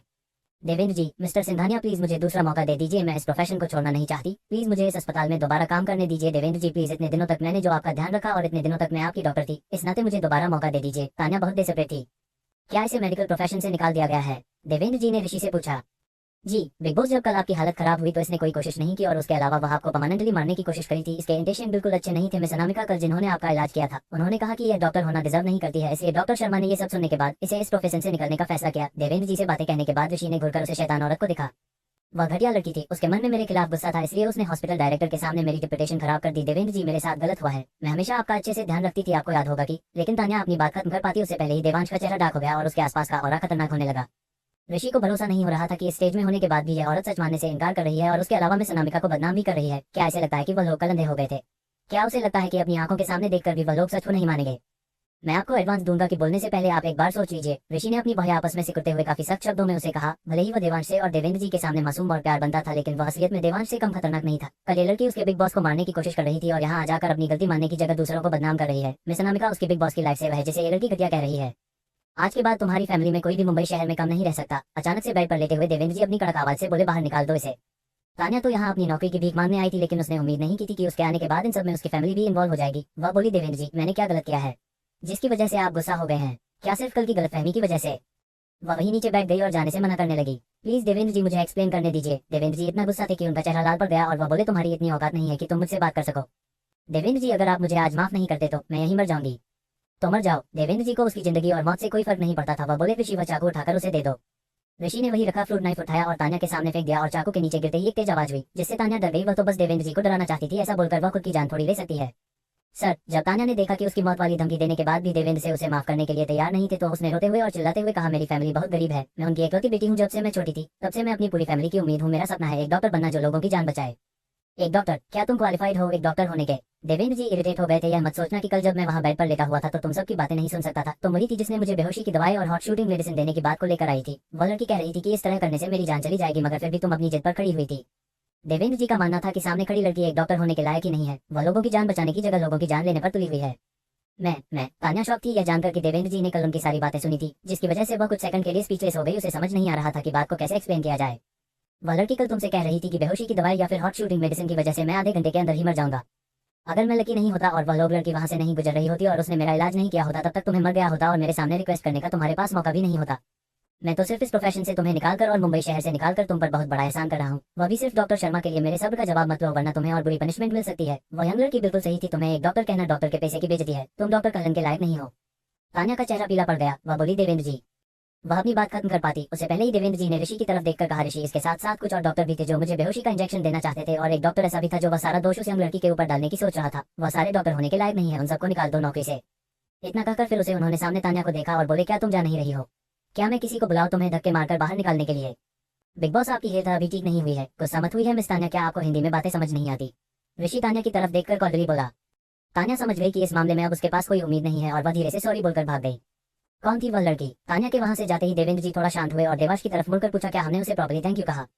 हमने ऑलरेडी उन्हें एक ब्लैंक चेक दे दिया है। उस लड़की के बारे में बात करते हुए ऋषि की आंखों में इज्जत साफ दिखाई दे रही थी और बोला, किसने सोचा था कि एक टीनेज लड़की एक मिरेकल डॉक्टर हो सकती है? सच बताए, किसी ने उम्मीद नहीं की थी। वह मिस तो वहां से गुजर रही थी और उन्हें आपकी कंडीशन के बारे में पता चल गया और उन्होंने सबके ओपिनियन के खिलाफ जाकर आपकी जान बचाई। अगर वह नहीं होती तो पता नहीं ये डॉक्टर आपके साथ क्या करते हैं। वह कितनी काइंड और कैपेबल है। देवेंद्र जी के यादों में एक धुंधला सा मासूम चेहरा दिखाई दिया। भले ही उसे वक्त वह बेहोश थे, मगर फिर भी उन्होंने एक पल के लिए अपनी आंखें खोली थी और अनामिका का चेहरा देखा था। मगर वह थोड़ा धुंधला था, मगर उन्हें अनामिका की प्यारी सी आवाज सुनी थी। लेकिन बदकिस्मती से वह लड़की बहुत यंग है और देवांश की सगाई ऑलरेडी नताशा से हो गई है, वरना इस तरह की एक प्यारी सी पोता बहू होना कोई बुरी बात नहीं है। क्या तुमने उस लड़की का कांटेक्ट इन्फॉर्मेशन लिया था? देवेंद्र जी ने जल्दी से पूछा। मैं उसे पर्सनली मिलकर थैंक यू बोलना चाहता हूँ। ये सवाल सुनकर ऋषि हैरान हो गया और उसने जल्दी से देवांश की तरफ देखा। आफ्टर ऑल देवांश ने कल अनामिका का नंबर लिया था। आप उसे परेशान नहीं करेंगे? देवांश ने तुरंत मना करते हुए कहा। क्या बात है, क्या मैं अपनी लाइफ से उसे नहीं मिल सकता और क्या मैं उसे मिलकर उसे थैंक यू नहीं बोल सकता? देवांश। देवेंद्र जी जो सोच रहे थे वह सच था कि कितने सारे डॉक्टर मिलकर भी उन्हें बचा नहीं पा रहे थे, मगर उस यंग लड़की ने इतने क्रिटिकल मोमेंट पर उन्हें बचा लिया। इसका मतलब क्या हुआ? इसका मतलब यही हुआ कि वह उन डॉक्टर से भी ज्यादा अच्छी डॉक्टर है। अगर उन्हें ठीक से याद है तो वह यंग लड़की 17 से 18 साल की थी और उनका तो एक और पोता है जो इसकी उम्र का है। अगर उन्होंने सक्सेसफुली उन दोनों को मैच कर दिया तो वह उनके फैमिली मेंबर बनाकर उनके घर आ सकती है। क्या तुम्हारे पास उसका कॉन्टैक्ट इन्फॉर्मेशन है? देवेंद्र जी को याद था कि नंबर वाली बात सुनते ही ऋषि ने देवांश की तरफ देखा था। इसका मतलब देवांश के पास उस लड़की का नंबर है। मुझे कोई फर्क नहीं पड़ता है या नहीं, तुम्हें उस लड़की को मुझसे मिलने के लिए लाना ही होगा। देवेंद्र जी अपनी पूरी कोशिश कर रहे थे। आखिर में देवांश ने हार मान ली और बोला, वह यहाँ आएगी आपसे मिलने या नहीं, वह उस पर डिपेंड करता है। देवेंद्र जी का प्लान फाइनली सक्सेसफुल हो गया तो वह जल्दी से बोले, ऑफ कोर्स। अगर वह यहाँ नहीं आई तो वह सिर्फ उनके इस नालायक पोते के खतरनाक और कोल्ड नजरों की वजह से होगा। देवांश हो जाते हुए देखकर देवेंद्र जी जल्दी से बोले, रुको। और फिर उन्होंने कुछ सोचकर आगे कहा, जब तुम उस लड़की से बात कर लो तो अच्छे से बिहेव करना, थोड़ी जटिल आवाज में। अगर तुम्हें वैसा करना नहीं आता तो ऋषि को बात करने दो या फिर ऋषि से सीख लो, उसे डरना मत। समझ में आई बात?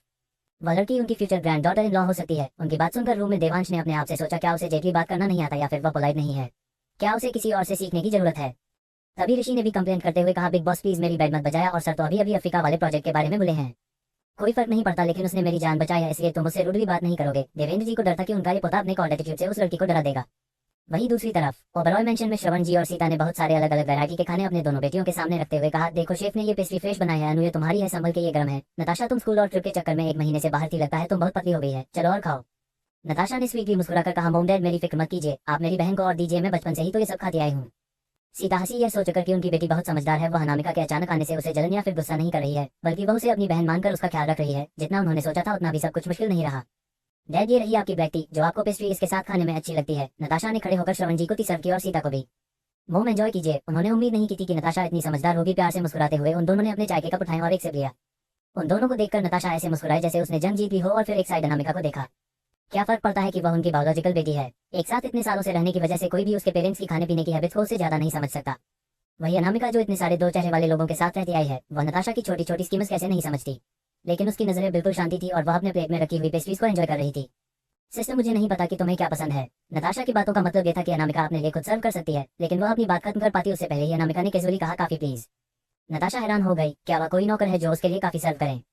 तुम अपनी बहन का बहुत ख्याल रख रही हो। श्रवण जी को यह गलतफहमी हो गई कि नताशा अनामिका के लिए कॉफी बना रही है और वह खुश होकर बोले, अनु नताशा ऐसी ही है, वह अपनी फैमिली की बहुत केयर करती है, अगर तुम उसके ऑफर को मना कर दोगी तो उसे अच्छा नहीं लगेगा। अनामिका ने उसकी तरफ देखा और बोली, ठीक है फिर तो मेरे लिए काफी। श्रवण जी की बातें सुनकर नताशा एक डिफिकल्ट पोजीशन में फंस गई थी। इस बिंदु के पर आने के बाद वह कुछ नहीं कर सकती थी, इसलिए वह मुस्कुराकर कॉफी पोट से काफी अनामिका को देने लगी। अपनी आंखों के कोने से उसने नोटिस कर लिया कि आज अनामिका ने व्हाइट कलर की शिफॉन ड्रेस पहनी थी और उसकी ड्रेस का फैब्रिक बहुत ही पतला था और काफी बहुत ज्यादा नरम। अगर अनामिका पर कॉफी अगर गलती से गिर जाए तो। अनामिका ने भी ठीक उसकी तरफ देखा और वह नताशा की छोटी सी स्कीम समझ गई। नताशा अनामिका के कप में काफी डालने ही वाली थी, तभी अनामिका बोली, ज्यादा मत डालना। नताशा ने उम्मीद नहीं की थी कि अनामिका इतनी जल्दी उसकी चाल समझ गई कि उसने गुस्से में अपने दांत पीसते लिए और ऐसे नाटक करने का सोचा जैसे उसने कुछ सुना ही नहीं, लेकिन अनामिका आगे बोली, इतना ही, थैंक यू। नताशा ने ऑकवर्डली रुकते हुए मुस्कुराकर कहा, अनामिका तुम बहुत केयरफुल हो। मैं इतने सालों से मॉम डैड को चाय बना कर देता हूँ, मैंने कभी गलती से चाय गिरे नहीं। क्या तुम्हें डर है कि मैं तुम्हें जला दूंगी? अनामिका ने अपनी क्लियर आंखों से उसकी तरफ देखा और मुस्कुराकर बोली, मैंने देखा कि तुमने ऑलमोस्ट मॉम डैड का कप भर दिया था, इसलिए मुझे थोड़ा कम चाहिए था, मैंने इसलिए तुम्हें बताया। उसका बिहेवियर बहुत ही काइंड और रिस्पेक्टफुल था। अनु, तुम्हें इतना फॉर्मल होने की जरूरत नहीं है घर पर। सीता जी ने उम्मीद नहीं की थी कि उनकी बेटी इतनी विल मैनर और अच्छे से बिहेव करने वाली होगी, और वहीं दूसरी तरफ नताशा का बिहेवियर थोड़ा गलत लग रहा था। लेकिन नताशा का मतलब कुछ और नहीं था, ये सोचकर सीता जी उसे कुछ नहीं बोली। श्रवण जी ने हंसते हुए मूड लाइट करते हुए कहा, अनु, नताशा तुम्हारे एग्जाम के रिजल्ट जल्दी ही बाहर आ जाएंगे, क्या तुम दोनों ने सोच लिया है कि तुम्हें किस यूनिवर्सिटी में एडमिशन लेना है? उन्होंने अपना चाय का कप नीचे रखा और प्यार से उन्हें दोनों को देखने लगे। वापस अपनी सीट पर बैठने के बाद नताशा ने जल्दी से उनके सवाल का जवाब देते हुए कहा, मैं मुंबई यूनिवर्सिटी में ही पढ़ूंगी। मुंबई यूनिवर्सिटी? ये सुनकर अनामिका ने अपनी आंखें उठाकर उसे देखा, जिसमें एक इनक्रेडिबल इमोशन था। नताशा ने उसकी नजर महसूस कर लिया, मुस्कुराकर बोली, भले ही मेरे कितने क्लासमेट ने कहा कि वहाँ एडमिशन लेना मुश्किल है, लेकिन मैं जब वहाँ के एग्जाम पेपर्स देखे तो मुझे बहुत आसान लगा, मुझे कोई प्रेशर फील नहीं हुआ। मैं बहुत कॉन्फिडेंस हूँ कि मैं मुंबई यूनिवर्सिटी में आसानी से एडमिशन ले लूंगी। मुंबई यूनिवर्सिटी हमारे देश की सबसे बेस्ट यूनिवर्सिटी है, बट मुझे याद है कि तुम तो एब्रॉड पढ़ने जाना चाहती थी, है ना? श्रवण जी ने थोड़ा कंफ्यूज होकर उसकी तरफ देखा। आगे कहानी में क्या हो गया जानने के लिए पते रहिए और कमेंट और लाइक जरूर कीजिए। चेतन, अनामिका चलाएगी कंपनी। अब तक आपने पढ़ा कि देवेंद्र जी उस लड़की से मिलने की इज्जत करते हैं जिसने उन्हें बचाया था, जो बात देवांश मान जाता है और वही ओबरॉय मेंशन में सब नाश्ता कर रहे होते हैं। अब आगे मैं भी यही सोचती थी, नताशा ने मुस्कुराकर कहा, मगर मुंबई यूनिवर्सिटी घर से ज्यादा दूर नहीं है और कॉलेज के बाद मैं हर रोज घर भी आ पाऊंगी और आप सबके साथ टाइम स्पेंड कर पाऊंगी, मुझे यही लाइफ चाहिए। बातें करते हुए उसने जानबूझकर सीता जी का हाथ पकड़ लिया। हमें तुम्हारी पढ़ाई को लेकर कभी चिंता करने की जरूरत ही नहीं पड़ी जब से तुम छोटी थी, श्रवण जी मुस्कुराकर बोले। और अनु, तुम्हारा क्या? नताशा ने सीता जी का हाथ पकड़े हुए स्वीटली अनामिका की तरफ देखा और बोली, तुम भी अपने स्कूल में अच्छा करती होगी, राइट? तुमसे पहले पूछना भूल गई, तुम इससे पहले कौन से स्कूल में पढ़ती थी? क्या तुम्हें गर्मी नहीं लग रही है? अनामिका ने एलिगेंटली नैपकिन से अपना मुंह पोंछते हुए अचानक पूछा। नताशा ने अचानक से अपना आधा शरीर सीता जी के ऊपर झुकाया हुआ था, लेकिन जो शायद थोड़ी देर पहले प्रॉब्लम नहीं था, लेकिन इतने सारे लोगों के सामने थोड़ा इनअप्रोप्रिएट था। सीता जी ने मुस्कुराकर अपना हाथ पीछे करते हुए बोली, सच में थोड़ी गर्मी है, मैं इसी का टेम्परेचर थोड़ा काम कर देती हूँ। हाँ। नताशा थोड़ा इंप्रेस हो गई, लेकिन जल्दी से उसने अपना एटीट्यूड वापस लाया और मुस्कुराकर पूछा, अनु, तुमने मेरे पहले सवाल का जवाब नहीं दिया। तुम्हारे ग्रेड कैसे थे पिछले? ठीक ठाक थे। और तुम्हारे जो एग्जाम हुए थे उनसे तुम्हारी यह क्या एक्सपेक्टेशन है? अनामिका ने पानी पीते हुए कहा, अभी कहना मुश्किल है। अनु, क्या तुम्हारी कोई फेवरेट यूनिवर्सिटी है? डैड तुम्हें उस यूनिवर्सिटी में एडमिशन दिला सकते हैं। अनामिका एक कप कॉफी पिया और काफी फ्रेंकली बोली, मुझे यूनिवर्सिटी जाने में कोई इंटरेस्ट नहीं है। ये सुनकर नताशा ने सोचा कि अनामिका जरूर पढ़ाई में बिल्कुल अच्छी नहीं होगी, इसलिए यह बोल रही है कि वह पढ़ाई में इंटरेस्टेड नहीं है ताकि वह अपने बुरे मार्क्स को छुपा सके।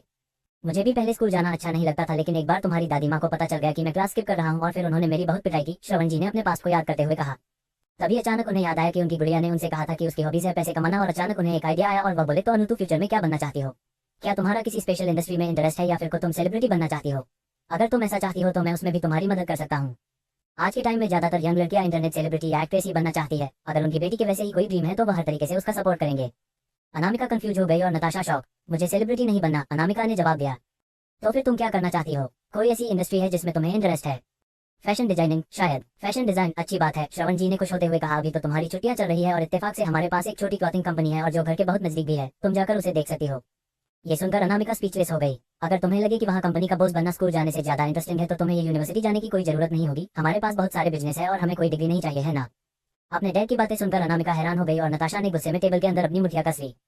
क्या उसके डैड एक्चुअली अनामिका को एक कंपनी देना चाहते हैं सिर्फ खेलने के लिए? भले ही ओबरॉय ग्रुप का इंडस्ट्रीज में बहुत सारी कंपनियां थी और वह क्लॉथिंग कंपनी सबसे बुरे हालातों में थी और वह सिर्फ एक साल पहले ही शुरू की गई थी, मगर फिर भी वही कंपनी है। अनामिका को इस परिवार में आए सिर्फ एक दिन ही हुआ है और वह ऑलरेडी फैमिली बिजनेस में इन्वॉल्व हो सकती है। अगर तुम्हें कोई काम नहीं करना है तो उसमें भी कोई प्रॉब्लम नहीं है, मॉम डैड तुम्हें रोज पैसे ट्रांसफर कर देंगे, तुम जो करना चाहो कर सकती हो। ये सुनकर अनामिका फिर से स्पीचलेस हो गई। क्या ऐसे भी कोई चीज होता है? और आसपास के जो सर्वे थे उन्हें भी अनामिका से जलन होने लगी। यही तो फर्क है अमीरों में और गरीबों में। नताशा के नाखून उसके स्क्रीन में घुस रहे थे, लेकिन उसके दिल में उससे ज्यादा दर्द था। क्या हम अभी तुम्हारे फोन में तुम्हारी पॉकेट मनी ट्रांसफर कर दे? सीता जी ने अपना फोन निकलते हुए कहा, मैं अभी के लिए 10 लाख रुपए ट्रांसफर करती हूँ। ओके गुड़िया, तुम बताओ तुम्हारा बैंक अकाउंट नंबर क्या है? उसकी कोई जरूरत नहीं है, अनामिका बोली, क्योंकि उसके पास पैसे थे। ठीक है, फिर तो मैं 10 लाख रुपए हम बाद में ट्रांसफर कर देंगे, अभी कोई जल्दी नहीं है, तुम आराम से सोचकर हमें बताना। ये सब सुनकर नताशा का दिमाग फटने वाला था। गुड़िया, अगर तुम्हें लगता है कि 10 लाख रुपए कम है तो मैं 20 लाख भेज देता हूँ, और अगर बैंक अकाउंट नहीं देना है तो मुझे अपना नंबर बताओ, तुम्हारे पास यूपीआई तो होगा ना? मैं अभी कर देता हूँ, श्रवण जी बोले। 0 लाख अच्छा रहेगा, सीता जी बोली। इसलिए अनामिका ने आखिर में हार मानते हुए कहा, आप मुझे एड्रेस बता दीजिए। कया एक पल के लिए श्रवण जी और सीता जी हैरान हो गए और उन्हें तभी अचानक उन्हें अपनी बेटी का इंटरेस्ट समझ में आया। क्या वह सचमुच कंपनी चलाना करना चाहती है? ये बहुत अच्छी बात है, मैं तुम्हें एड्रेस भेजती हूँ। सीता जी बहुत खुश हो गई और लोकेशन भेजने के बाद उन्होंने मुस्कुरा कर कहा, ये बहुत ही छोटी कंपनी है, अगर उसमें थोड़ा सा नुकसान भी हो जाए और बंद भी हो जाए तो नॉर्मल बात है, तुम्हें अपने ऊपर ज्यादा प्रेशर लेने की जरूरत नहीं है। हमारे काम फैमिली में बहुत सारी कंपनी है, तुम जैसे चाहे वैसे मजे कर सकती हो। अनामिका हेल्पलेस हो गई और नताशा का चेहरा जलन के मारे पीला पड़ गया और अचानक उसके दिमाग में एक ख्याल आया और उसने अपनी मुस्कुराहट बरकरार रखते हुए कहा, अनु जो कपड़े डैड और मोम ने तुम्हें कल दिए हैं वह काम के लिए सूटेबल नहीं है। जब आज मेरे पास फ्री टाइम है तो मैं तुम्हें आज तुम्हें शहर के सबसे बड़े मॉल में लेकर जाऊंगी। मैंने सुना कि तुम्हारे जो पुराने पेरेंट्स थे वो मुंबई में कुछ महीना पहले ही आए थे, तो पक्का तुम अभी तक शॉपिंग मॉल तो नहीं गई होगी, यहाँ की सबसे बड़े है ना। हाँ यह अच्छा रहेगा, अनु अभी अभी आई है, हम तो अभी तक उसे कहीं घूमने भी नहीं लेकर आए, गाड़ी तैयार करो। जैसे ही सीता जी ने अपनी बात खत्म किया, अनामिका बोली, उसकी कोई जरूरत नहीं है, उसे थोड़ी देर अकेला रहना था क्योंकि अभी बहुत सारी चीजें हैं जिसमें उसे हैंडल करना था। अनु तुम जो चाहो वहां में हमें तुम्हें घुमाने ले जा सकते हैं या फिर तुम मॉम के साथ ब्यूटी सैलून और स्पा चल सकती हो। अनु हम तुम्हारे साथ शाम की चाय पर भी चल सकते हैं किसी और दिन। अनामिका ने खड़े होते हुए कहा, मुझे अभी भी कुछ चीज ऑर्गेनाइज करनी है, ऊपर आप लोग एंजॉय कीजिए। उसे जाता हुआ देखकर सीता जी ने जल्दी से कहा, क्या तुम्हें मेरी मदद चाहिए चीजें अरेंज करने में, या फिर हम रीना को भी कह सकते हैं तुम्हारी हेल्प के लिए। श्रवण जी बोले और अपनी बेटी को जाता हुआ देखकर बोले, क्या तुमने कल अच्छे से आराम नहीं किया। नहीं उसकी कोई जरूरत नहीं, मुझे कुछ प्राइवेट मामलों का काम करना है। अनामिका ने काफी शांति से वापस जाने से पहले उनके सारे सवालों का जवाब दिया और रूम में वापस आकर ही जैसे ही वह अपने बेड पर बैठी उसका फोन वाइब्रेट होने लगा। कॉल श्रेया की तरफ से था, अनु आज हॉट जीरब का ऑप्शन है, दोपहर में 3 बजे 6 प्लांट है, मैं तुम्हारे लिए पैसे तैयार कर दिया है। अनामिका ने मुस्कुराकर कहा, काफी दयालु हो गई तू हो तुम। ऑफकोर्स तुम्हें जितनी जरूरत हो मैं उतनी तुम्हारी मदद कर सकती हूँ, मैं तो तुम्हारे लिए अपने सारे आदमियों की जान भी कुर्बान कर सकती हूँ, ये थोड़े से पैसे क्या चीज है।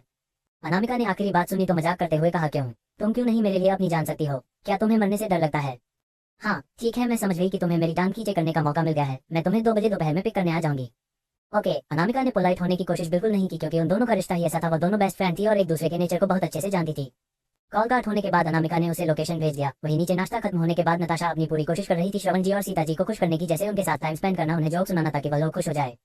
लेकिन जैसे ही दोपहर हुई श्रवण जी और सीता जी किचन में चले गए खाना बनाने के लिए, तब जाकर नताशा ने एक राहत की सांस ली। तभी मार्था ने फ्रूट्स लाकर उसे देते हुए कहा, नताशा तुम सुबह से काफी बिजी थी, तुम कुछ फ्रूट्स खा लो। लेकिन नताशा से थैंक यू कर पाती उससे पहले ही मार्था ने धीरे से कहा, नताशा मुझे तुमसे किसी बारे में बात करनी है। नताशा ने उसे एक नजर देखा तो वह समझ गई कि उनका मतलब क्या है और फिर आसपास काम कर रहे हैं नौकरों को देखकर खड़े होते हुए बोली, फ्रूट आप गार्डन में लिया है, मैं वही खा लूंगी। ओके फ्रूट्स को लेकर मार्था नताशा के पीछे पीछे गार्डन में पहुंची। जब उन दोनों ने कंफर्म कर लिया कि आसपास कोई नहीं है तो मार्था बोली, नताशा तुम काफी मुसीबतें झेल रही हो, पास में मैडम और सर को खुश करने के लिए तुम्हें इतना सब कुछ नहीं करना पड़ता था। ये सुनकर नताशा ने अपनी पालक के झुका ली। सच ये था कि वह इस तरह कोई काम नहीं करना चाहती थी, लेकिन घर में अनामिका का स्टेटस और स्ट्रांग होता जा रहा था और उसका खत्म होता जा रहा था और यह सब करके ही वह अपना काबू बनाए रख सकती थी। नताशा ये सब इंपॉर्टेंट फ्रूट है, मैंने सब तुम्हारे लिए कट कर दी है, खा लो, तुमने नाश्ता ठीक से नहीं किया था। मार्था ने नताशा को देखकर प्यार से कहा और फिर बोली, हाँ मैं ये बताना चाहती थी कि अभी तक मैडम और सर ने इस लड़की की आइडेंटिटी पब्लिक में रिवील नहीं किया है और इसीलिए दुनिया वालों की नजरों में मिस्टर सिंघानिया के साथ तुम्हारी एंगेजमेंट अभी भी वैलिड है। ये सुनते ही नताशा की आंखों में चमक आ गई। हाँ देवांश, उसके पास अभी भी देवांश है, क्या फर्क पड़ता है कि वह ओबरॉय परिवार की असली बेटी है या नहीं। अगर उसकी शादी देवांश से हो गई तो वह दुनिया के सबसे अमीर इंसान की वाइफ बन जाएगी। तुम बचपन से ही मिस्टर सिंघानिया के साथ बड़ी हुई हो, भले ही तुम लोग ज्यादा नहीं मिलते लेकिन तुमने इस नई लड़की से ज्यादा ही वक्त बिताया है के साथ इस लड़की ने तो अभी तक मिस्टर सिंघानिया को एक बार देखा भी नहीं होगा। मार्था क्या आप ये कहना चाहती है। नताशा ने अंदाजा लगा लिया कि मार्था क्या कहने वाली है, लेकिन वह बोली नहीं। मैं सिंघानिया परिवार के कुछ सर्वेंट को जानती हूँ और कुछ देवेंद्र सिंघानिया जी के पर्सनल विला में काम करते हैं। मैंने सुना है कि इन दिनों में तुमसे मिलने के लिए उन्होंने मिस्टर सिंघानिया को फोर्स करने के लिए खाना और दवाएं लेना बंद कर दिया था, जिसकी वजह से और उनकी हालत बहुत खराब हो गई थी। ये सुनकर नताशा ने हैरानी से अपना मुंह कवर कर लिया, वह बहुत हैरान हो गई थी। मगर लकीली उन्हें वक्त पर बच्चा लिया गया और वह बिल्कुल ठीक है। वह चाहते हैं कि तुम मिस्टर सिंघानिया के साथ उनसे मिलने जाओ, क्या तुम्हारे पास मिस्टर सिंघानिया का कॉन्टैक्ट नंबर नहीं है? तुम क्यों ना उन्हें मैसेज करो, उनसे इस बारे में बात कर सकती हो। लेकिन वह इतनी बड़ी कंपनी चलाते हैं, वह पक्का बिजी होंगे, लेकिन कितना भी बिजी क्यों ना हो वह एक आदमी ही है और अगर तुम्हें जैसी खूबसूरत लड़की उन्हें पूछेगी तो वह मना नहीं करेंगे। मार्था बहुत कॉन्फिडेंस से बोली, भले ही वह थोड़े से अनरोमांटिक हो तो क्या फर्क पड़ता है, अभी तो उनसे शादी नहीं हुई है, कोई जल्दी नहीं है, तुम ओवर टाइम उनके साथ सस्पेंड कर सकती हो और उनसे अपना कनेक्शन स्ट्रांग कर सकती हो। अगर तुम दोनों एक दूसरे से शादी कर लो तो इस नई लड़की से किसको क्या फर्क पड़ता है। देवेंद्र जी हमेशा तुम्हारी शादी कराना चाहते थे, मगर एक बार तुम लोगों को उनका प्रूफ मिल गया तो डरने की कोई बात ही नहीं है, वह पक्का तुम्हारी शादी मिस्टर सिंघानिया से करवा देंगे।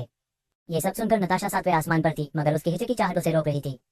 मार्था ओबरॉय परिवार और सिंघानिया परिवार के बीच में एंगेजमेंट फिक्स हुई थी, मगर हम दोनों ही जानते हैं कि वह एंगेजमेंट एक्चुअली अनामिका की है, मैं तो उनकी अपनी बेटी हुई नहीं। नताशा बोली, अभी ही तो वक्त है। मार्था ने उसे बड़ा होते हुए देखा था और वह उसे इस हालत में नहीं देख सकती थी, और अगर देवांश उसकी साइड हो गया तो उसे किसी भी चीज की फिक्र नहीं होगी।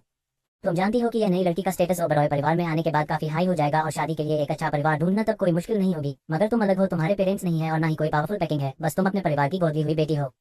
किसे पता कि वह लोग फ्यूचर में तुम्हारा ध्यान रखेंगे या नहीं। तुम जानती हो कि हाई सोसाइटी कैसे काम करती है। गोद ली हुई बेटी होने के नाते तुम्हारी शादी करना भी बहुत मुश्किल काम होगा। अगर तुम मिस्टर सिंघानिया से शादी नहीं करती हो तो तुम्हें पूरी जिंदगी उसे नई लड़की के परछाई में गुजरना होगा और हमेशा से नीचे ही रहोगी। मार्था की बातें सुनकर नताशा ने अपना फोन निकाला और देवांश का व्हाट्सएप ओपन किया, जिस पर कई सारे मैसेज थे जो उसने पहले भेजे थे। वह मैसेज इस तरह से थे, क्या तुम सो गए, क्या तुम बिजी हो, गुड नाइट। लेकिन देवांश ने कभी उनमें से एक का भी जवाब नहीं दिया था। आखिरी वाला मैसेज कल का था, जब उसने प्लेन से उतरने के बाद अपने वापस आने की खबर उसे दी थी और उसे पूछा था कि क्या वह यहाँ है या नहीं, लेकिन उसने फिर भी जवाब नहीं दिया। नताशा प्लीज, मार्था ने और कोई बातें बोली, जैसे नताशा ने फाइनली खुद को नहीं रोका और ढेर सारे मैसेज भेजना लगी। देवांश, क्या तुम यहाँ हो? मैंने सुना कि तुम्हारे दादाजी बीमार हैं और अस्पताल में हैं, उनसे मिलने चलती हूँ। ओके, क्या तुम आज फ्री हो? क्या तुम मुझे पिक आ सकते हो? अगर नहीं तो मैं अपने ड्राइवर के साथ आ सकती हूँ। मैं तुम्हें परेशान नहीं करूंगी। मैं सच में देवेंद्र दादाजी की तबीयत को लेकर काफी परेशान थी। वही सेकंड फ्लोर पर अनामिका अपनी बड़ी से बालकनी में खड़ी होकर सामने का खूबसूरत नजारा देख रही थी, लेकिन तभी उसकी नजर दूर खड़ी दो लोगों पर पड़ी जो शायद कुछ डिस्कस कर रहे थे। वह बहुत दूर थी जिससे वह उनकी बातें हो रही सुन सकती थी, लेकिन उनका चेहरा देख सकती थी कि वह नताशा और मार्था है। नताशा एक बड़ी व्हाइट चेयर पर बैठी हुई थी और मार्था उसके बगल में खड़ी होकर किसी चीज के लिए उसे मनाने की कोशिश कर रही है। अनामिका ने उन दोनों पर ज्यादा ध्यान नहीं दिया और नजारे को थोड़ी देर और देखने के बाद वह वापस अंदर चली गई और वही गार्डन में नताशा और मार्था नर्वसली फोन की तरफ देखे जा रही थी। लेकिन हर बार की तरह इस बार नहीं हुआ। इस बार नताशा के मोबाइल पर एक मैसेज आया जिससे नताशा का दिल धड़कने लगा। ध्यान से उसने कई बार नाम पढ़ा, तब जाकर वह श्योर हुई कि यह मैसेज देवांश की तरफ से ही था। देवांश ने उसे जवाब दिया है, फाइनली उसे जवाब दिया है, मगर उसका जवाब कुछ शब्द थे, उसकी कोई जरूरत नहीं है। नताशा का धड़कता हुआ दिल शांत पड़ गया। उसे ऐसा लगा जैसे उसके ऊपर किसी ने ठंडे पानी की बाल्टी देती हो। लेकिन मार्था के फिर से समझाने पर नताशा ने देवांश को और कोई मैसेज भेजे, जैसे कि उसे देवेंद्र दादाजी की काफी चिंता है और कौन से मिलना चाहती है। वह बस परिवार के बिहाफ पर उनसे मिलना चाहती है। लेकिन लंच खत्म होने के बाद भी नताशा को देवांश का कोई मैसेज नहीं आया और उसे पता था कि शायद देवांश उसे कोई जवाब नहीं देगा। वही अनामिका अपने रूम में सोफे पर अपना हाथ में फोन लिए ऑर्डर भेज रही थी। 18 साल पहले मसी नर्सिंग होम में 10 सितंबर को जो आग लगी थी, उसका कारण क्या था, पता लगाओ।